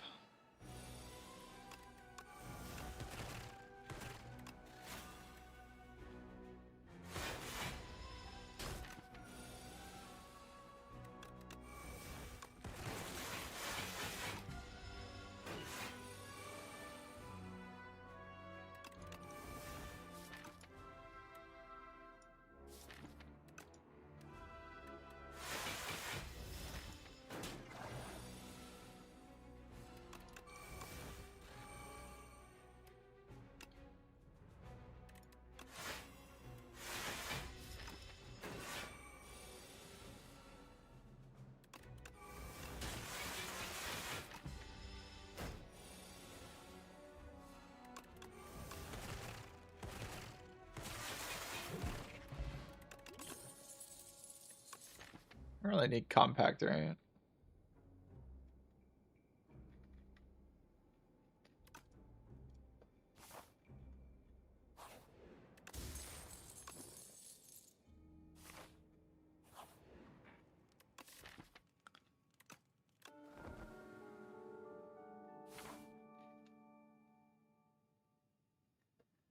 Sure the guys aren't really a problem. Guys would never be a problem, right?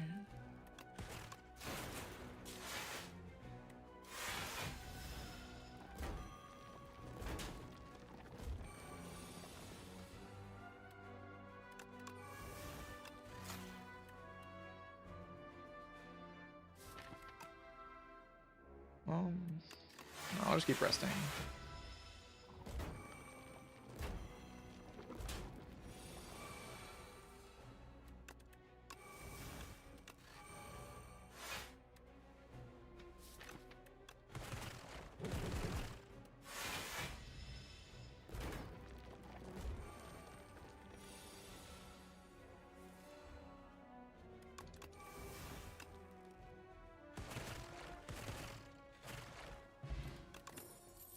Holy crap.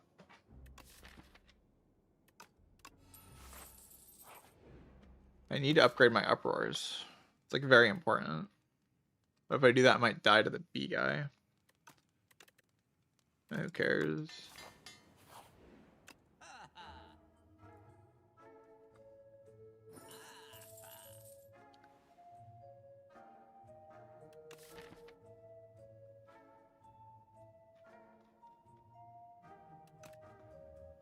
Strong. Restlessness. Toasty mittens. Combo.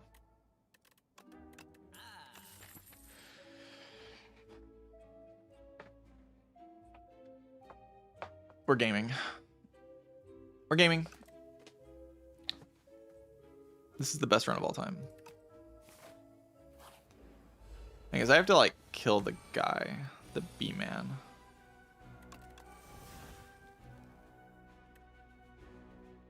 It's kind of difficult.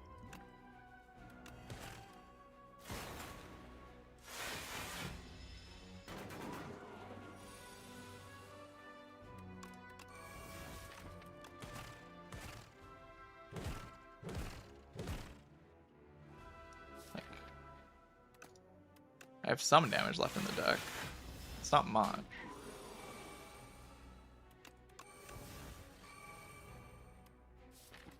26.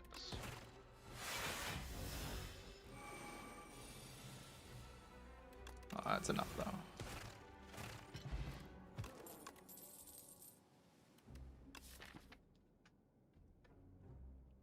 We do have the Kaiser Crab coming up. We're probably just fine. Our deck's like fully upgraded. We have 4 strength, 4 dex, and 3 potions.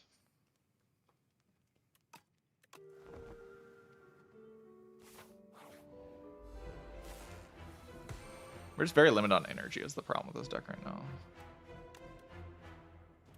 The dual cast kind of sucks. Doesn't suck that much though.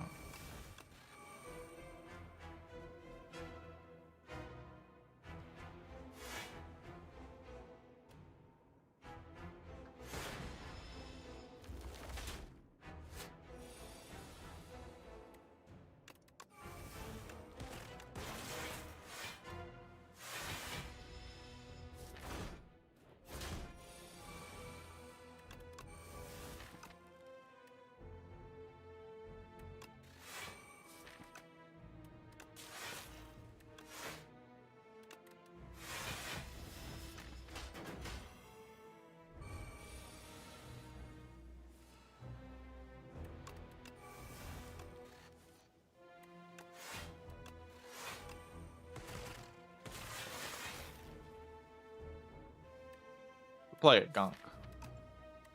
Like it.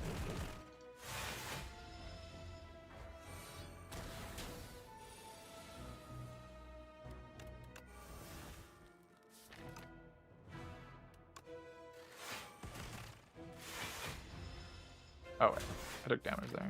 That might matter. Probably didn't need to take damage there.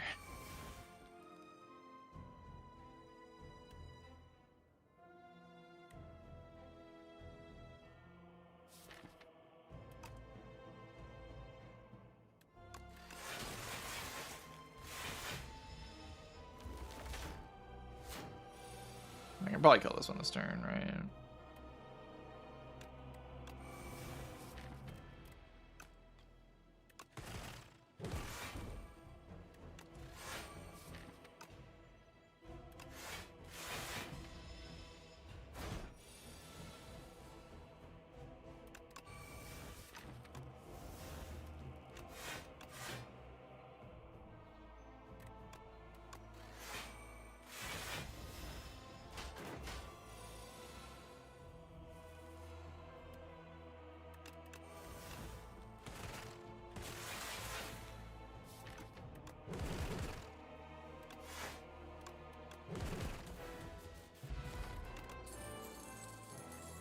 A Holy Meteor Strike. Uproar Meteor Strike build?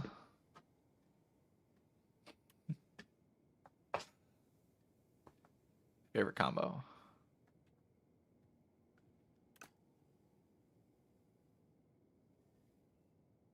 Pretty funny. Do it.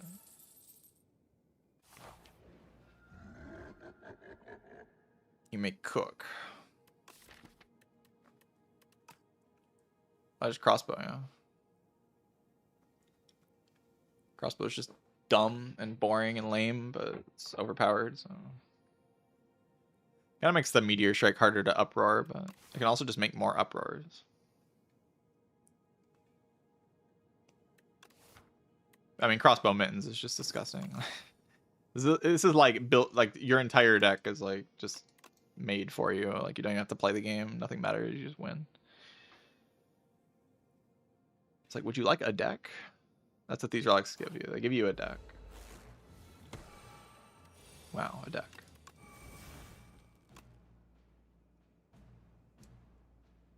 I could bulky. Could get bulky with it.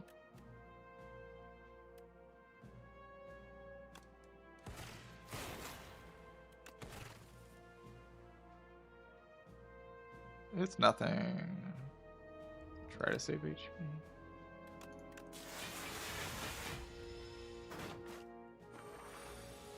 I don't want to be small. Being small is sad. Meteor strike. Turbo? I'd probably just chill.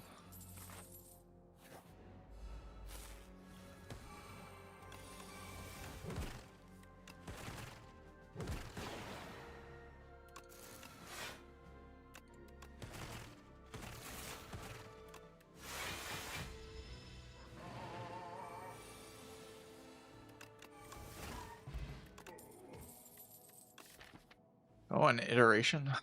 It's probably just broken, right?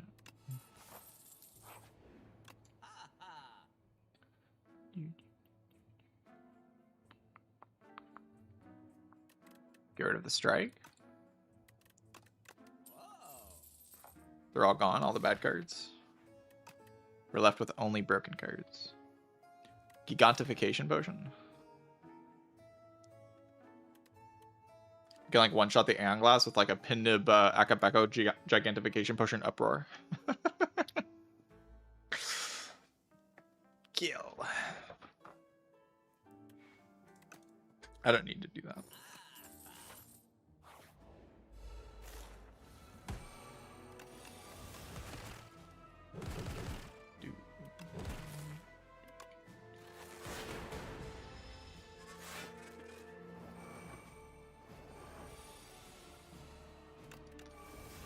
Oh, Mittens just doesn't have a downside anymore.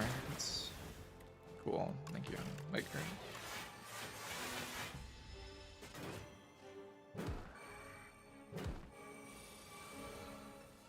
sick. Wow.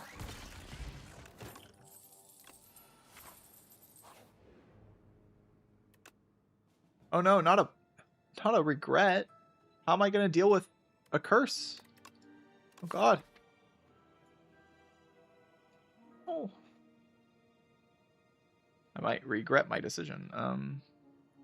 We upgrade like Uproar and Meteor Strike for the mini cannon value. It's crazy.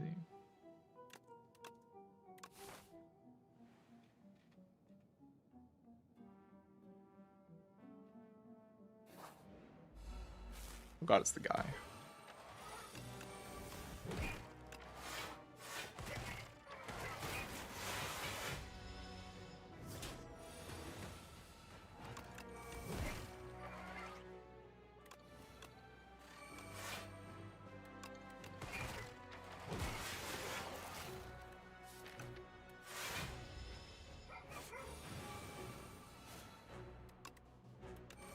Blackie.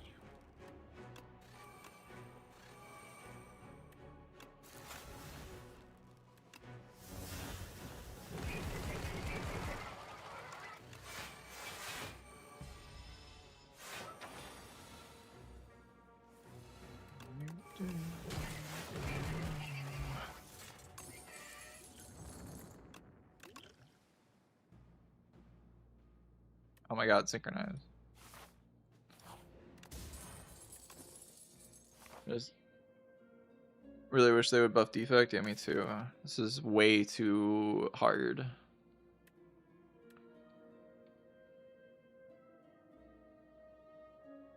I'm just dead. Wonder if I'm gonna one-shot the eyeball here. I might one-shot the eyeball. Could happen.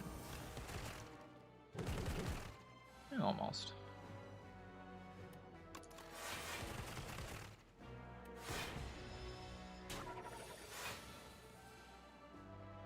Better nerf Voltaic. True.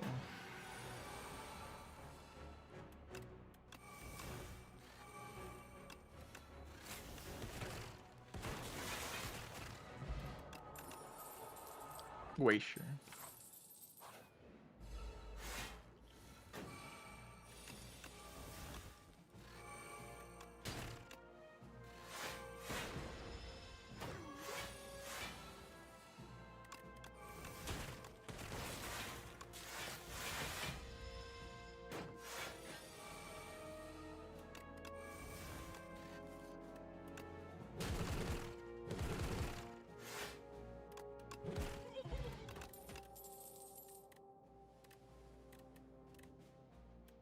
They gotta fight through.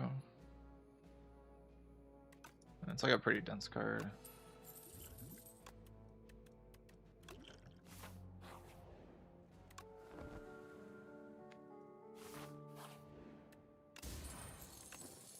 Gaming piece. It's time to game.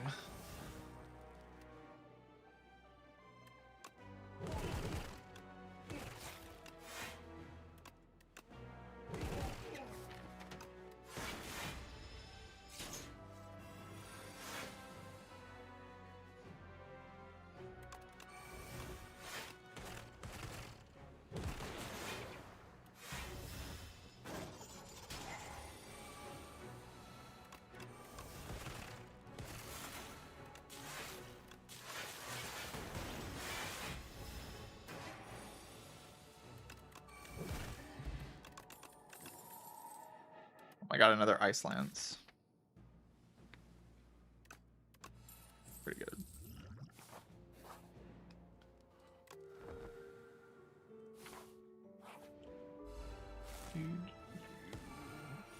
Flacky Flack.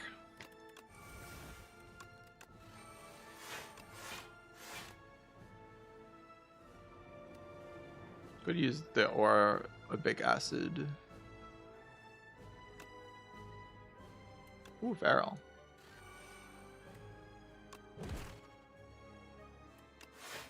Flacky Flack.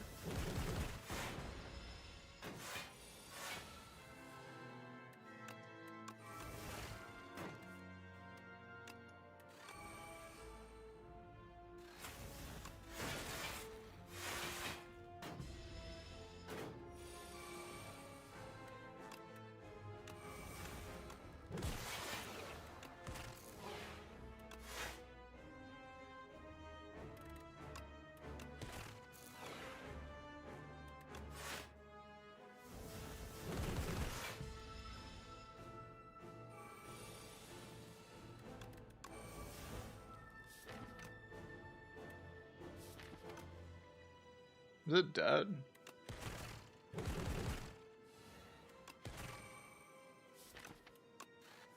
Not quite.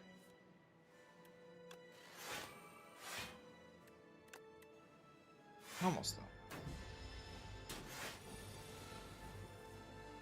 Flacky Flack. What fun it is to Flacky.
Uproar play Uproar here, which is pretty good.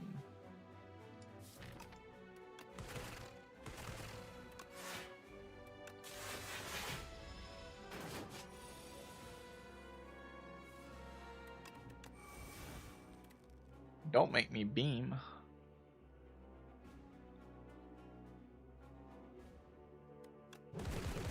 I don't have to beam.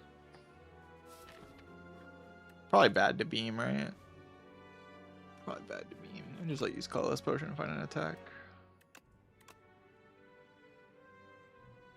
Which damage does Cold Snap do? 922. I can play Cold Snap Zap.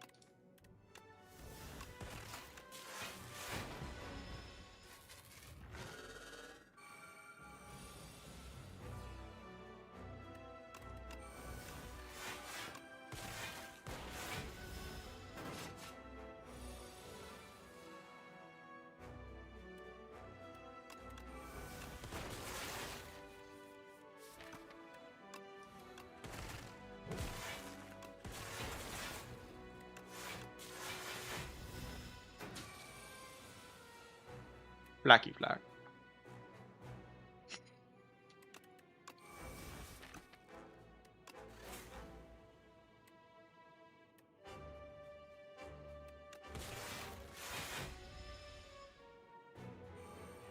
I should have reshuffled there so I could look at Memories of Flack.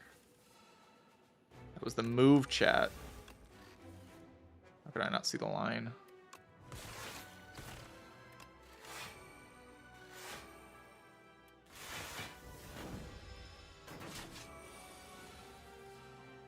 Flaky Flack. I got like what memory is it next to me?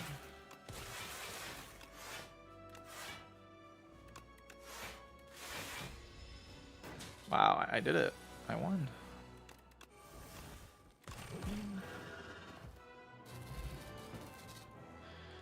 That was really cool. Well, I don't really want to play this patch, but you know, it's a fun combo. It's a fun combo. Lots of dopamine.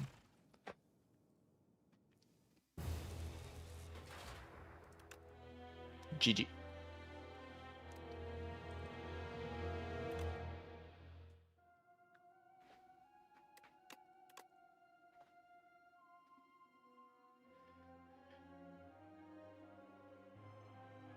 This is the guild run patch. I'm actually thinking about it, Merle.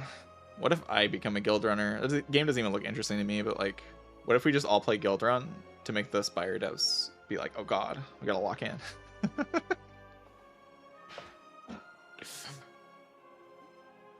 Yes. We just say guild run's better than Spire. I don't want to play with you anymore. We throw away Spire into the trash can. Guild run's my new best friend.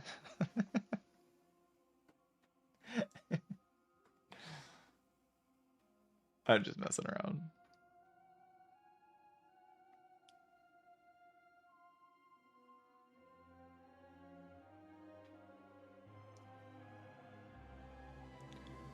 Once you try, there's no turning back. Yeah, the game doesn't look like my kind of thing, but you know, could be fun. I don't know. Yeah, Mittens seems insanely good. This relic's crazy. The downside is, I mean, it's not a downside, it's an upside. It's just an upside. Like, you can take curses for free and just get rid of them. Withers become a non-issue. And, like, you can always just get rid of the card you don't want to play out of your hand. So, like, your deck gets better over time.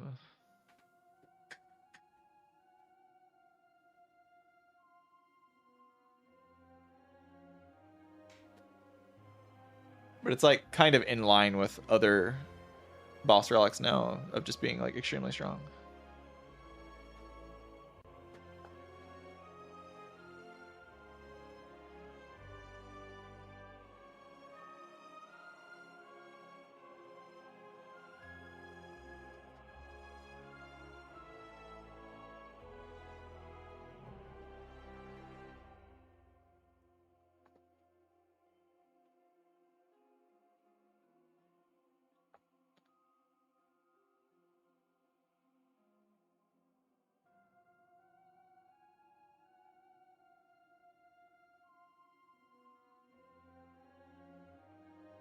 Mittens was already fine before patch.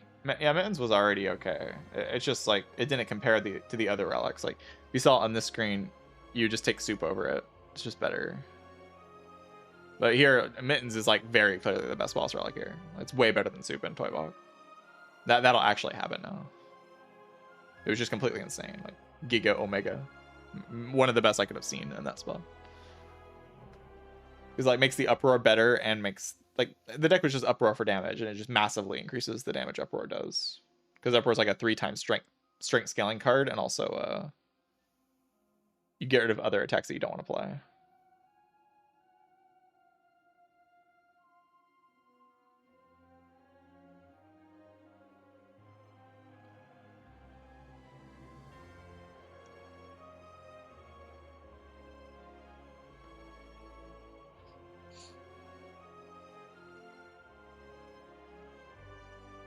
You said to play around it? Yeah, you had to play around it, and it wasn't like optimal most of the time. There's just like usually something better. Not that it like made your deck weak or something. It was strong. not optimal. That was like mediocre. And not optimal most of the time.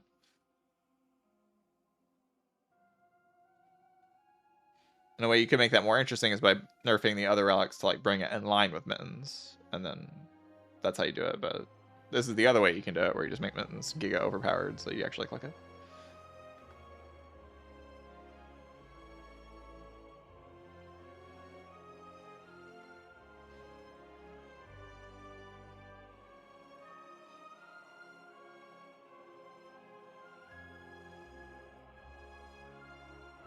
But I mean, it's not like it's the biggest problem in the game or anything.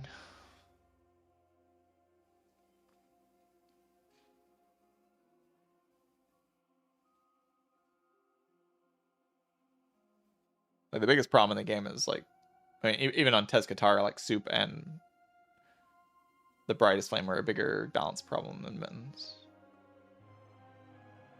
But it's obviously strong. I mean, I still don't think like you're gonna pick it on every character, but it seems extraordinary on Silent, good on Defect, and good on Cloud.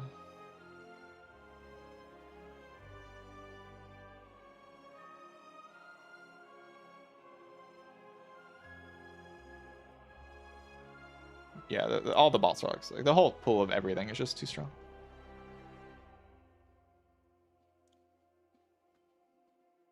Been saying that since the game came out.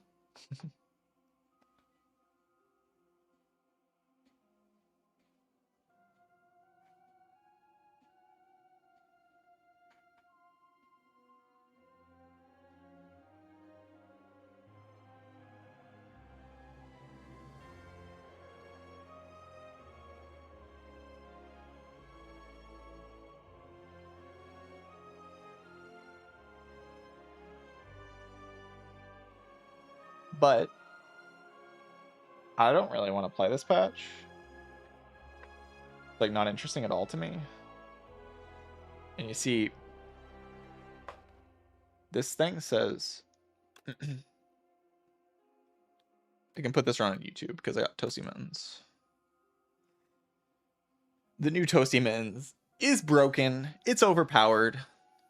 It's insane. It's broken. Craziest thing I've ever seen in my life.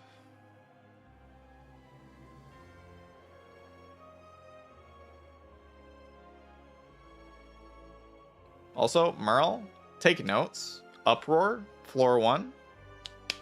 Ignore what happened on this floor. Don't look at that. Uproar, floor 1. Into the Uproar build, where I pick Meteor Strike, I pick big attacks, and I remove every strike from my deck. But bwom, bwom, bwom. Pick Toasty Mittens, but bwom, bwom, bwom. That's how you do it right there. That's how you do it.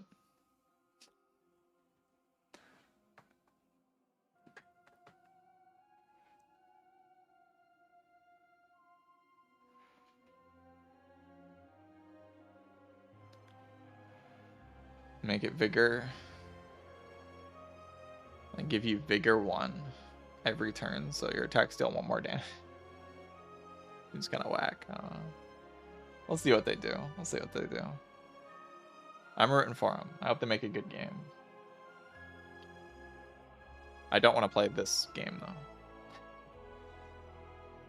This game's not very good.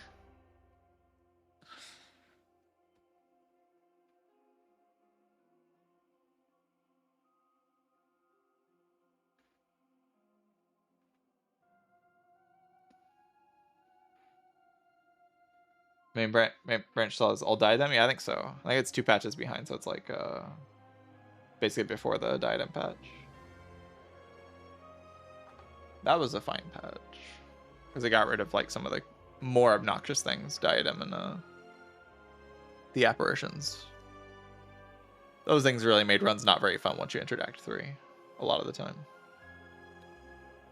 That was a good change. But those are things that were pretty egregious. Like very egregiously bad things. A Cloud Run to see the Giga Buff Mangle. I can run through a Cloud Run. Let's do it. Just for you. Just for you.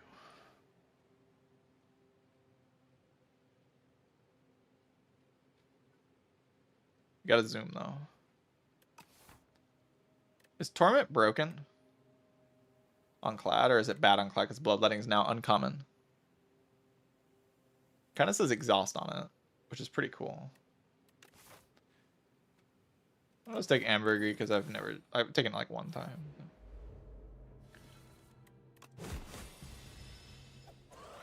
Oh, I want to take it 2 times.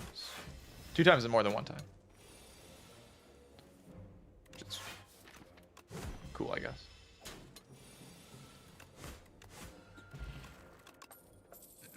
Torment is fun with Spectifight. That makes sense.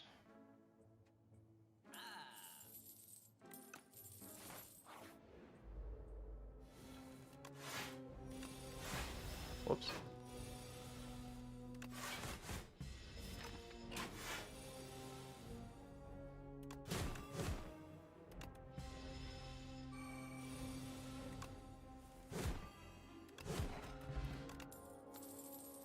Bloodwall build.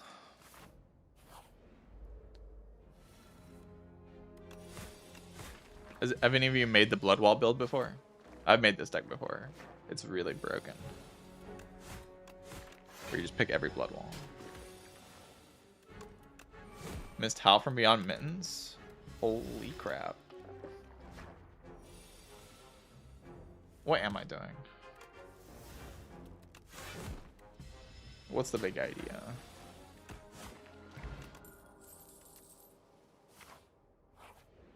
Missed Havoc, Howl from Beyond. Ow. Okay, can I like draw my cards in an order that makes sense? Apparently not.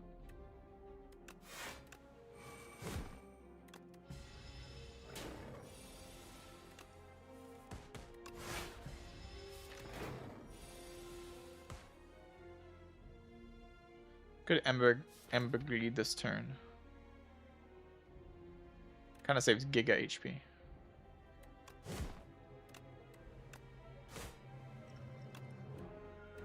Look at that. Bloodwall build.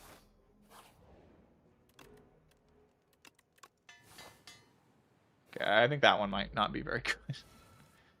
I'm becoming like very, very reliant on drawing my Inferno. Ah, easy.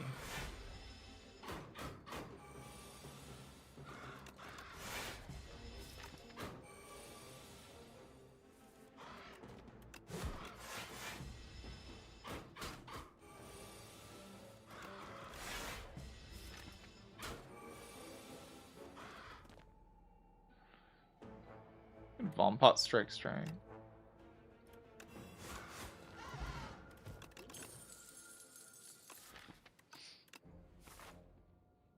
I need like another proc for my Bloodwall.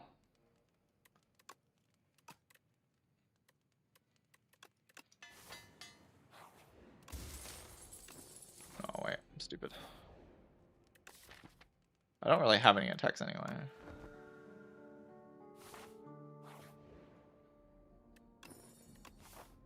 GG.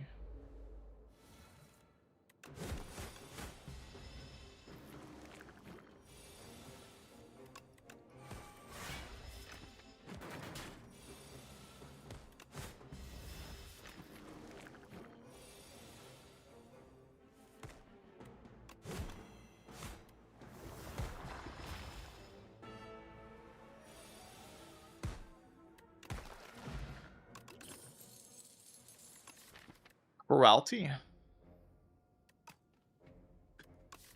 I could take a Cruelty.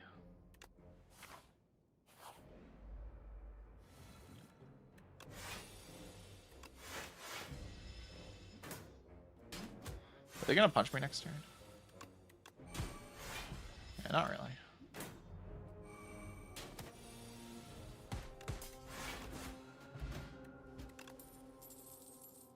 Wow! That's my, like, what? Huh? Excuse me?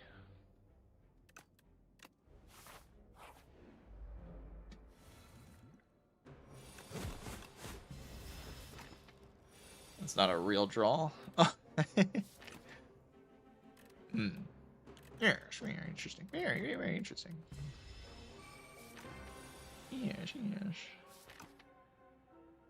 Very curious. Indeed.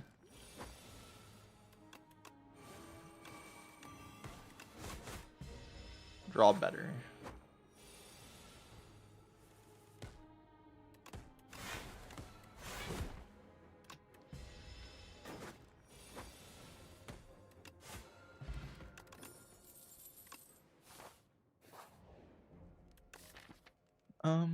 Upgrade Bash.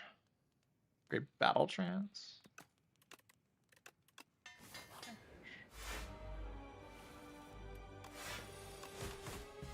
You plan on using my deck spot in this one? What do you mean?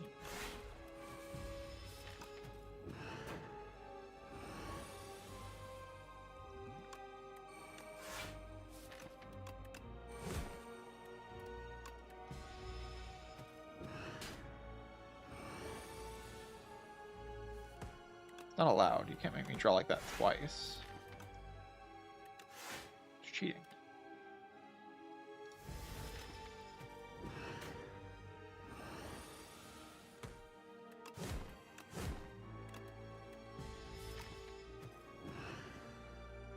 Ow!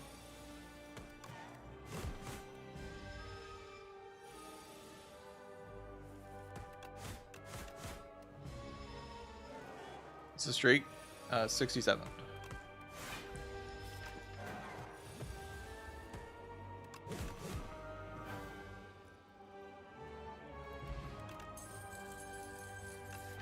Friend fire.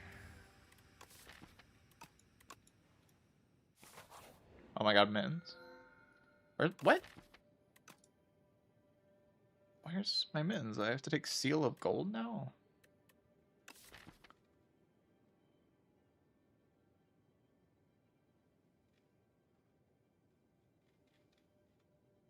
It's a pretty good Seal of Gold. It's gonna take the stupid thing though.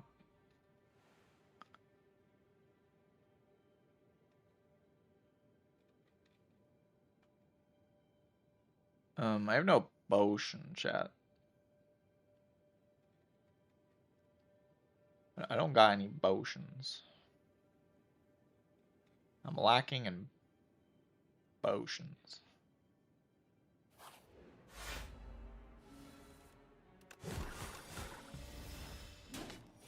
You have an anchor though, that's kind of like a potion.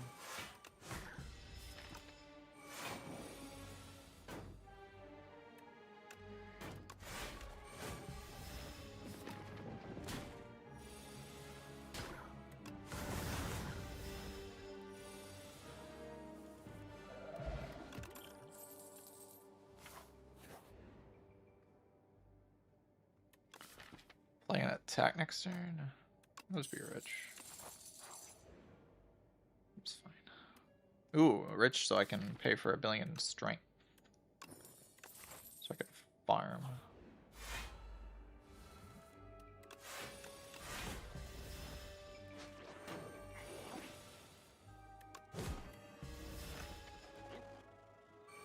Yeah, I need that card.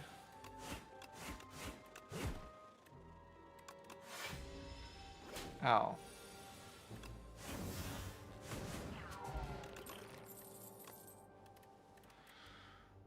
Twin Strike. I think Seal of Gold should drain your bank account. It's a good idea. Like how you think.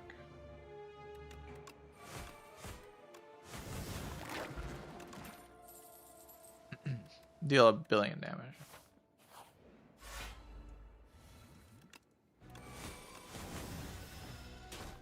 Ow.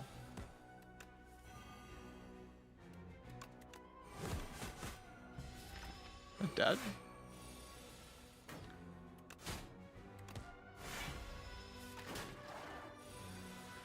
Am I dead? Might be.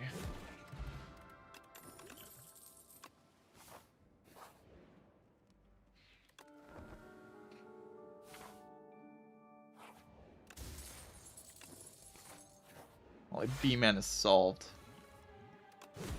Stupid B guy on my face. It's done for.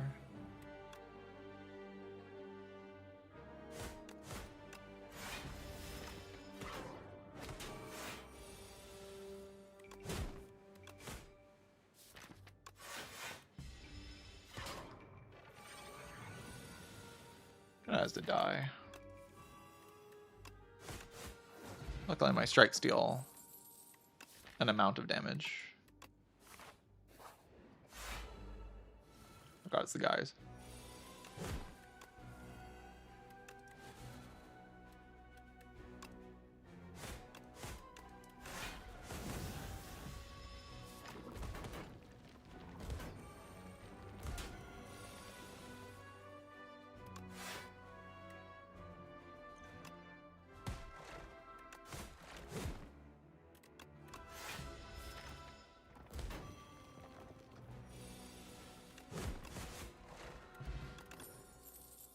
Thunder crap.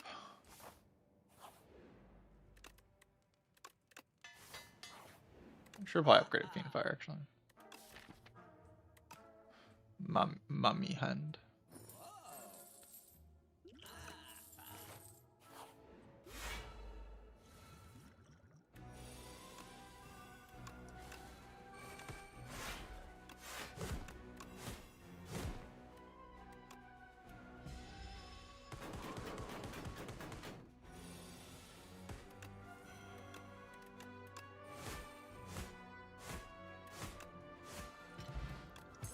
Die.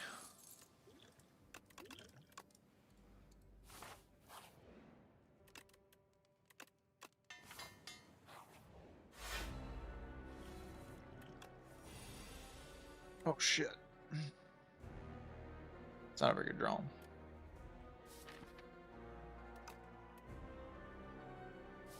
I kind of want to just eviscerate it.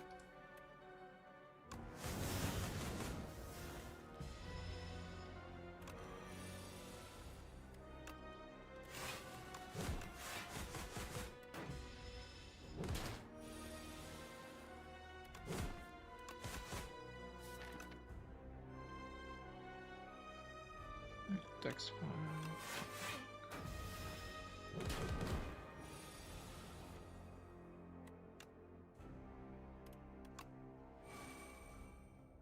The idea is like Liquid Memories, the Bloodwell Plus.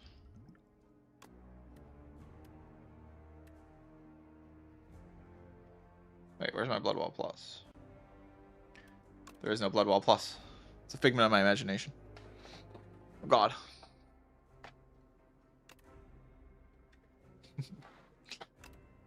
Yeah, I friend fired it away. Is like the guy lethal, the boomer?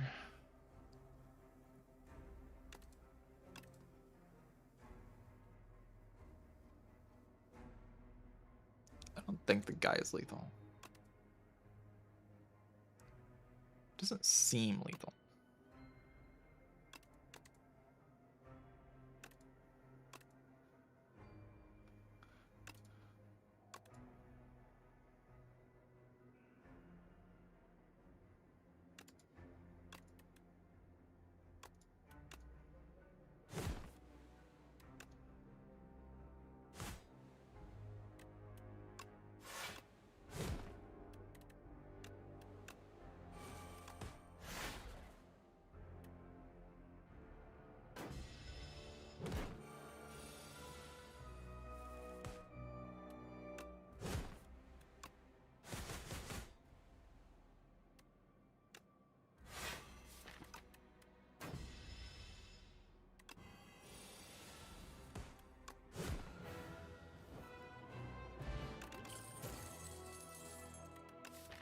Tear asunder.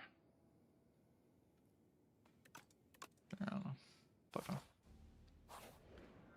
More crossbow slop. More crossbow slop. Let's go. What a cool relic. Very cool.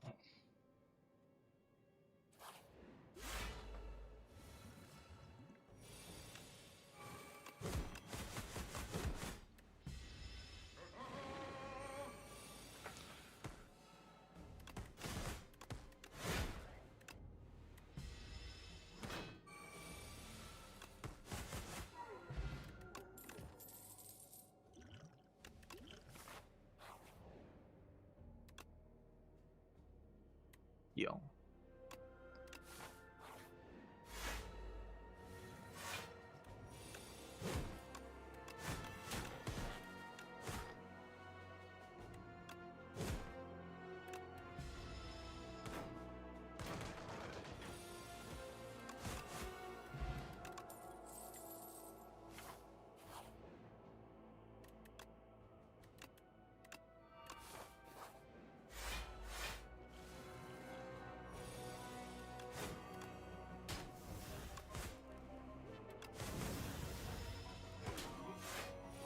Ow.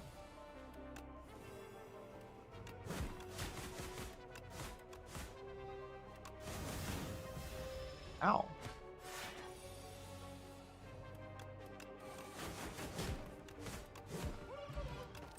Just getting into Red Skull range, Twitch chat, don't worry about it.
It's meant to get lucky there. So unfortunate.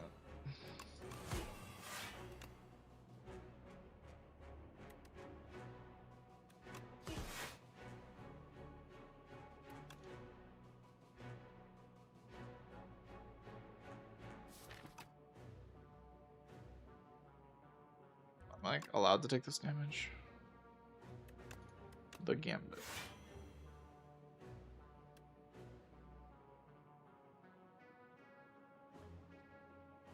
Lucky enough, right?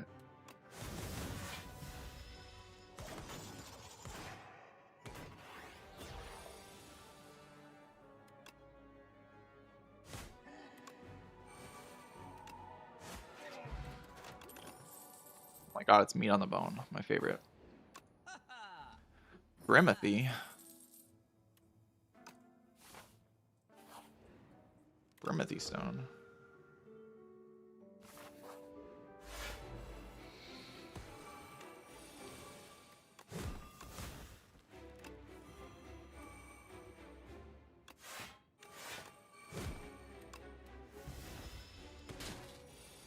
I'll let the brimstone charge up for longer. It's kind of like all of my Vuln. It's a bit of a problem. Could just block this turn as well.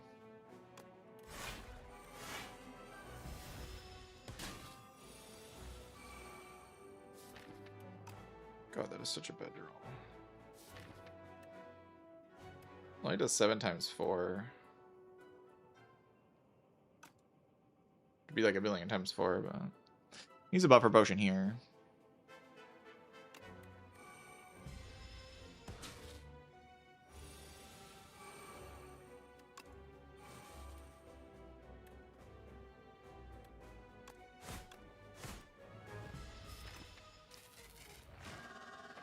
Now we have 10 strength already.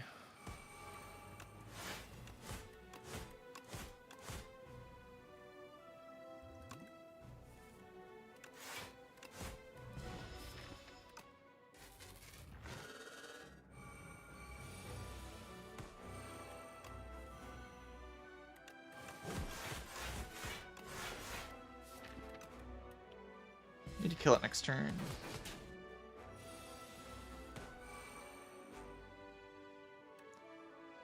Is probably doable.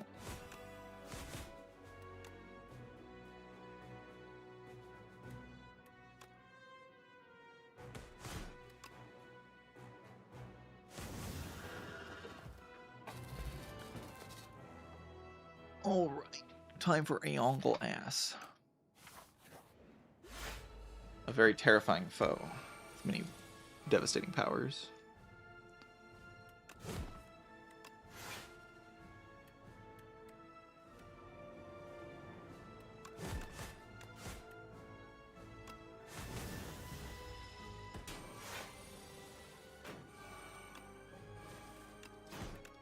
Buffed.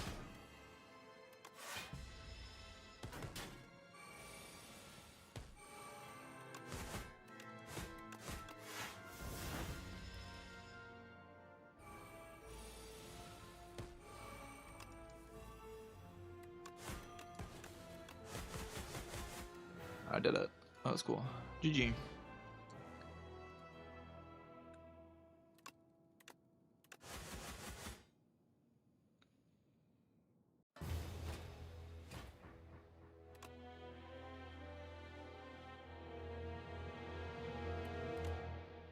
Alright. I hope you all enjoyed that Ironclad run. That was very cool.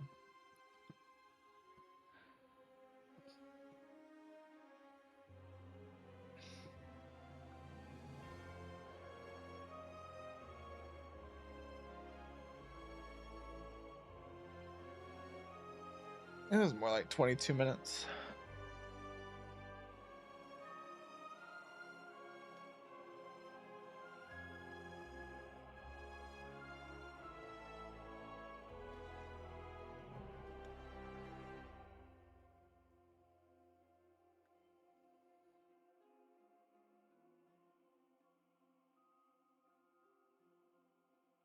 Yeah, this is like kind of my thing. My issue with the design philosophy. It's like we see this relic pre-patch and we're like, oh yeah, that's a problem. We gotta fix that. We gotta rework it. We gotta change it. We make it into this insane thing.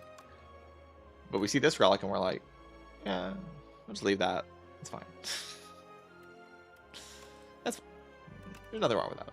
Let's chill.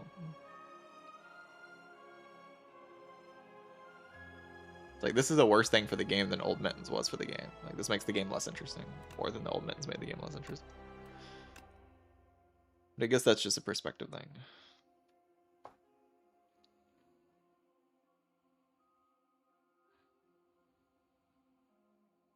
We had an anchor, a cannon, a crossbow, and a bowl of soup. Yeah, we did. Have all those things. Why is crossbow so broken? It's like having card draw energy and damage and scaling all in the same thing. Which is like everything. It does everything. Random is just an overpowered keyword in Slay the Spire. This is a very well-known thing that like making random things is just strong. Making random attacks is just that zero cost. Like, it's a lot of damage. This thing does a lot of damage.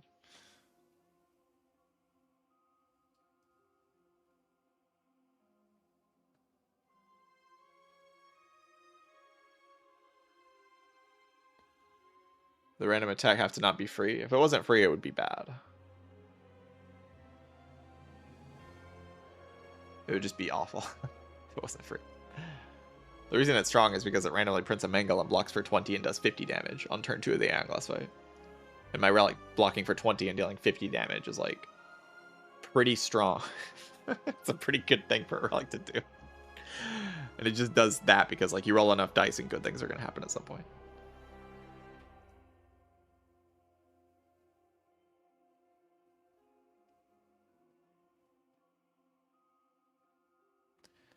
But a common attack. But you could try various different reworks. It's easy to make crossbow bad, but right now it's probably the strongest relic in the game. It's stronger than Pyramid, I think. It depends on the character a little bit. Like I don't think it's as good as Pyramid on Silent, but A Necro, Regent, Ironclad, and Defect. It's probably the strongest relic in the game.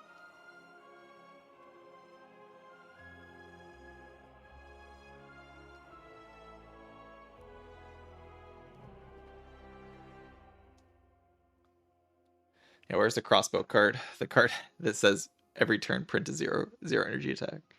It'd be a pretty good card, I think.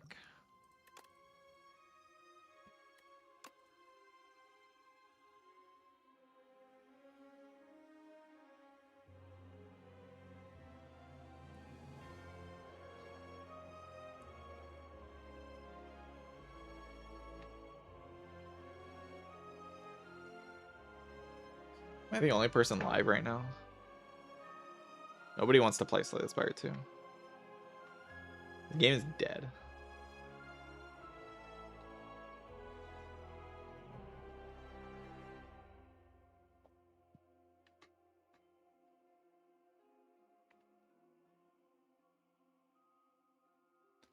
Guildrun killed Slay the Spire 2.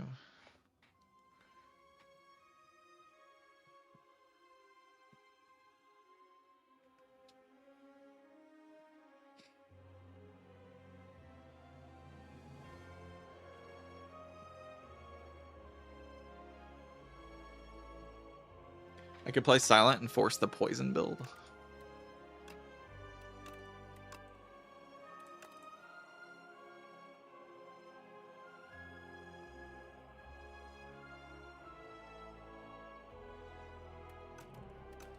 The poison build.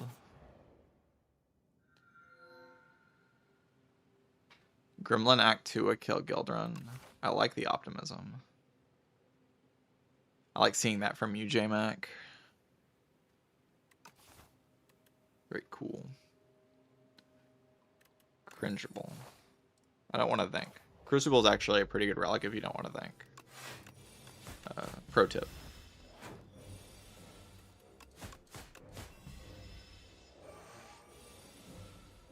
You just see a shiny card and you click it and you go, oh my god, it's so shiny. Oh.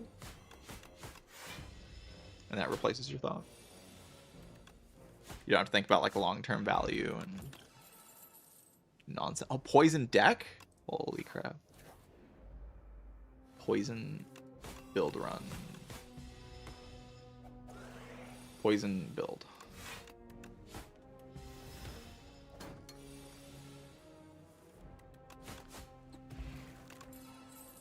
Oh, poison build. Holy crap. Poison.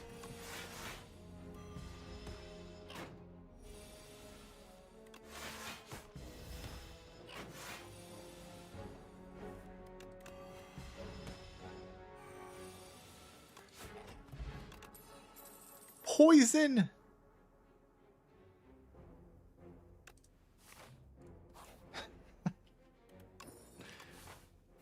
Oh my god. They're so done for.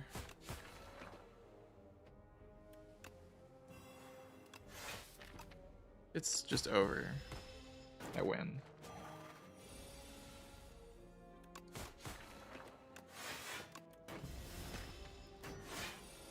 Look at this. You can't block this. You can't block that. Stupid.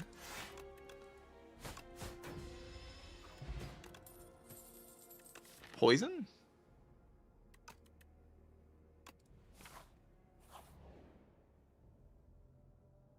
Poison?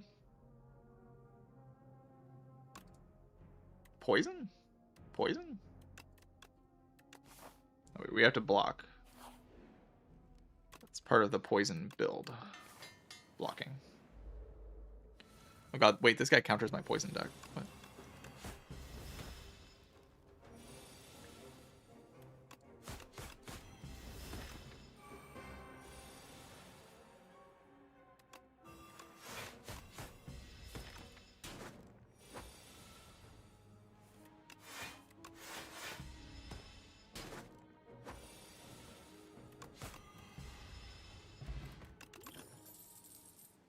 Mini cannon, it's time to pivot.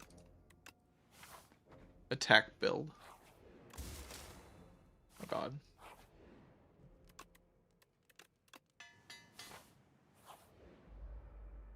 Byron, what are you doing here?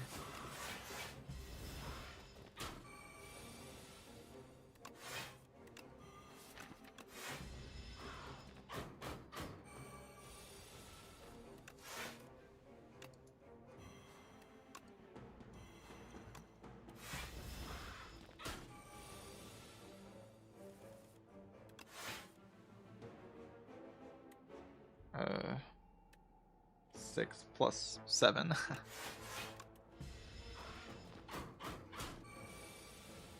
Wait, it was lethal. It's crazy. Wait, did I need dagger spray there? Hope not. That'd be kind of sad.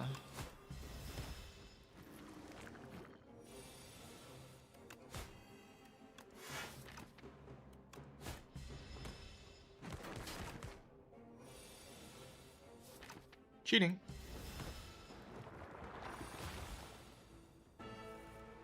Oh! Deadly poison! Deadly poison! Deadly poison! It's insane. The draw's also insane. It's rigged, I'm telling you. Like, they all tell you it's not rigged, it's rigged. It's all a lie.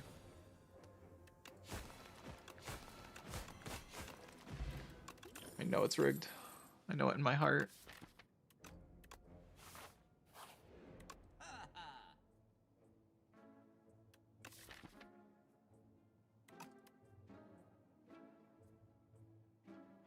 Mirage? What does Mirage say again? They changed it, right? Oh yeah, it's back to this weird thing.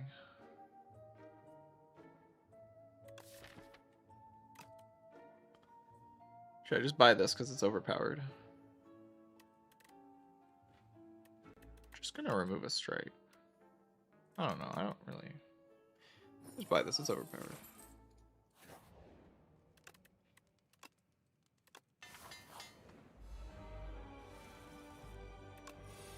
Ricochet. Deadly.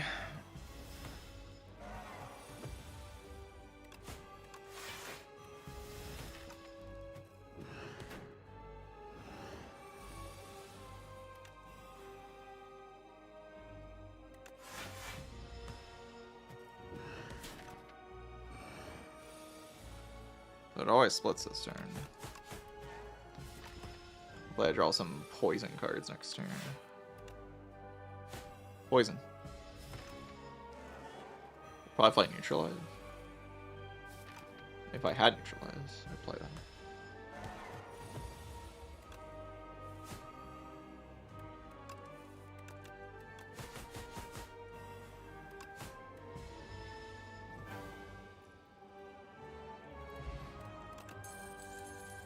Wait, where's my Shiv? Shivs, you're not welcome here. What? My outbreak.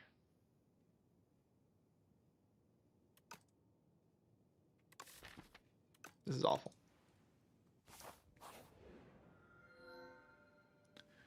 The Necrobinder. It's time to get Sleight of Flesh.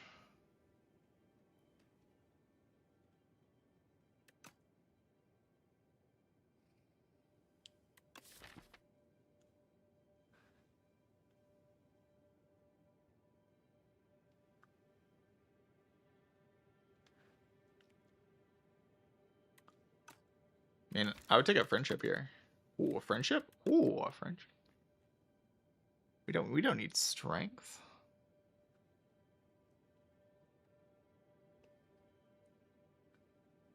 Why did I pick Crucible Garb? Yeah, remember what I was telling you about? It like spawns deadly poisons in your deck. This is what I was telling you. Remember what I was telling you? It spawns deadly poison in your deck. This is exactly what I meant.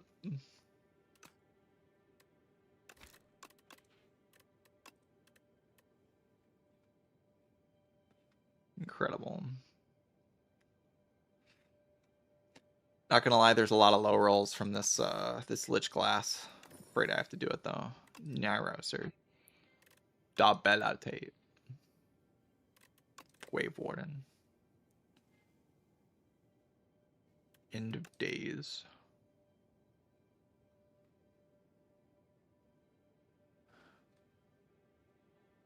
Invoke.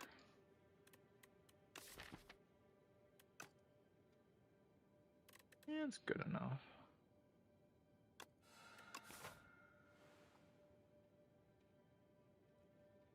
It's not Fuma and JMac. That's not Fuma. Stop the cope.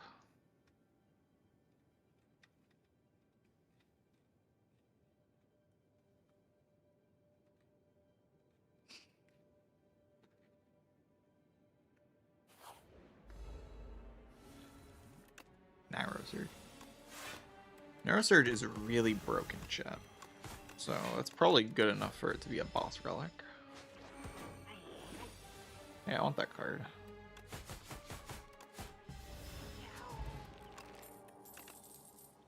Oh, ho, ho, it's poison time! It's poison time!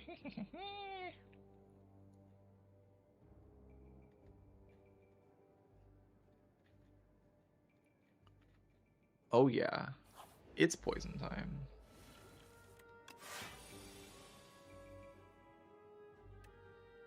Die.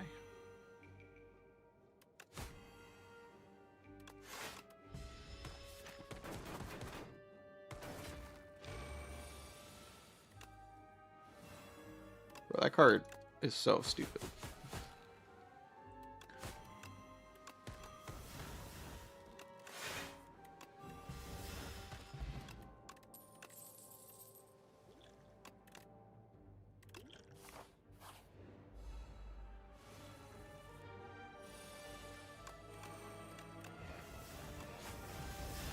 Got my dexterity.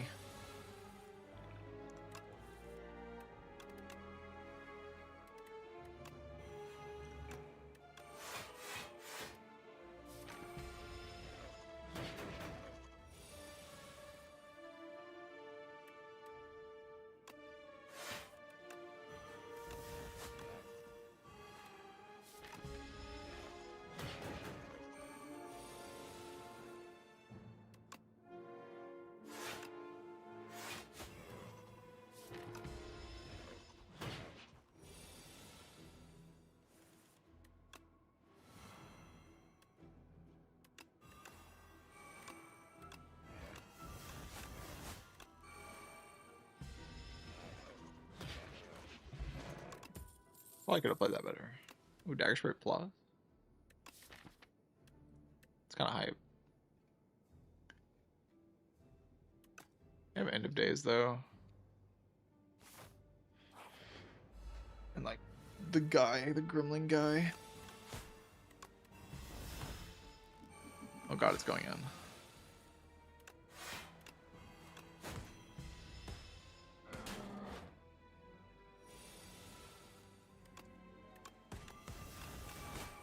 Am I drawing like a stupid?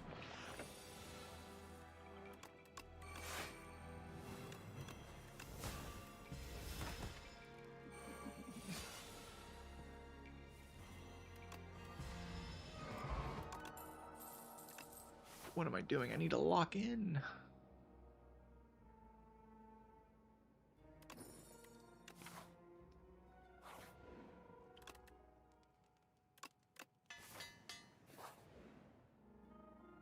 No. Oh, that's chill.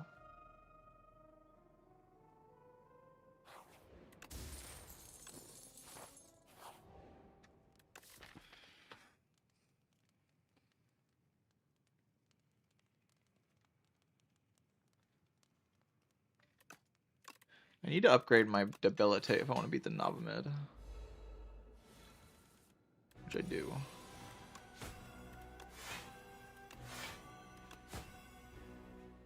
Probably.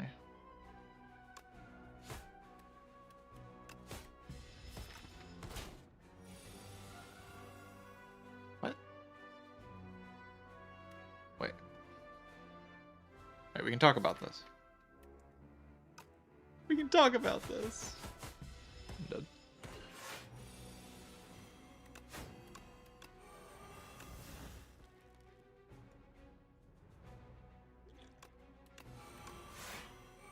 Doesn't even block. You have to like kill it next turn. It doesn't seem possible, Twitch chat.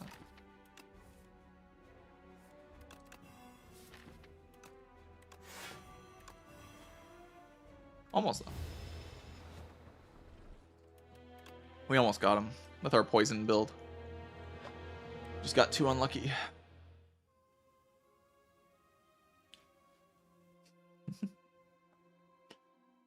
Nothing I could have done that run. Yeah, that was a forced loss. Forced by the game to lose because of unfair game design. They need to buff. What do they need to buff? Deadly poison. It should say 9 poison on it. That would have killed it. Yes. Should say 7 upgrade to 9 poison. And retain. And it should cost 0 energy. And it should heal you for 5 when you play it.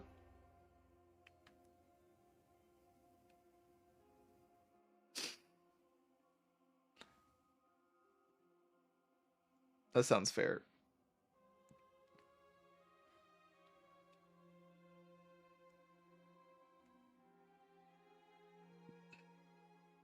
All right. I do think if I don't get the guy first, I'm probably fine. I could, of course, played around getting the guy first and chose to like rest at one of these fires, but you know, I was having too much fun.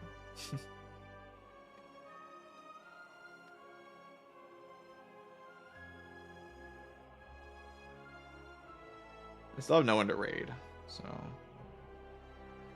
might send you all into the void instead of looking for someone to raid. I really have no interest at all in playing this patch. No actual interest. I'll still stream, but I'll just be messing around. Because, like, there's just nothing interesting happening in any of the runs. Like, I don't. I'll try to make some funny stuff happen.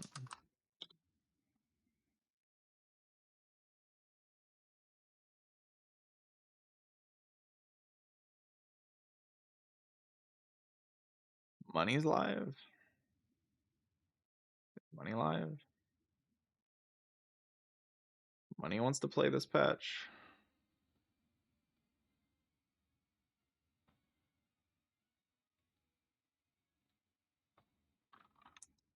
Well,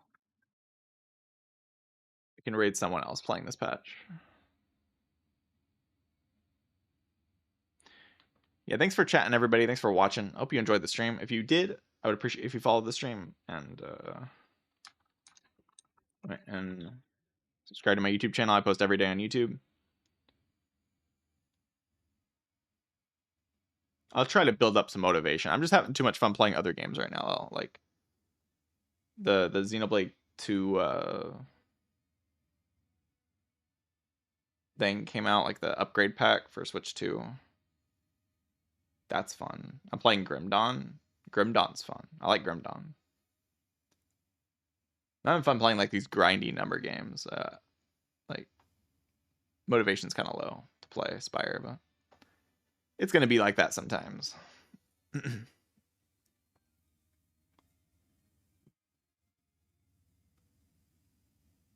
From so much love source, Tiger last time you played.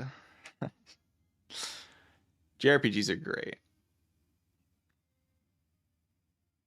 They're wonderful. You just sit there and do nothing for 20 years. It's great.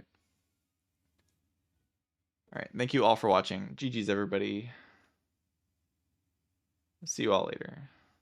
Goodbye.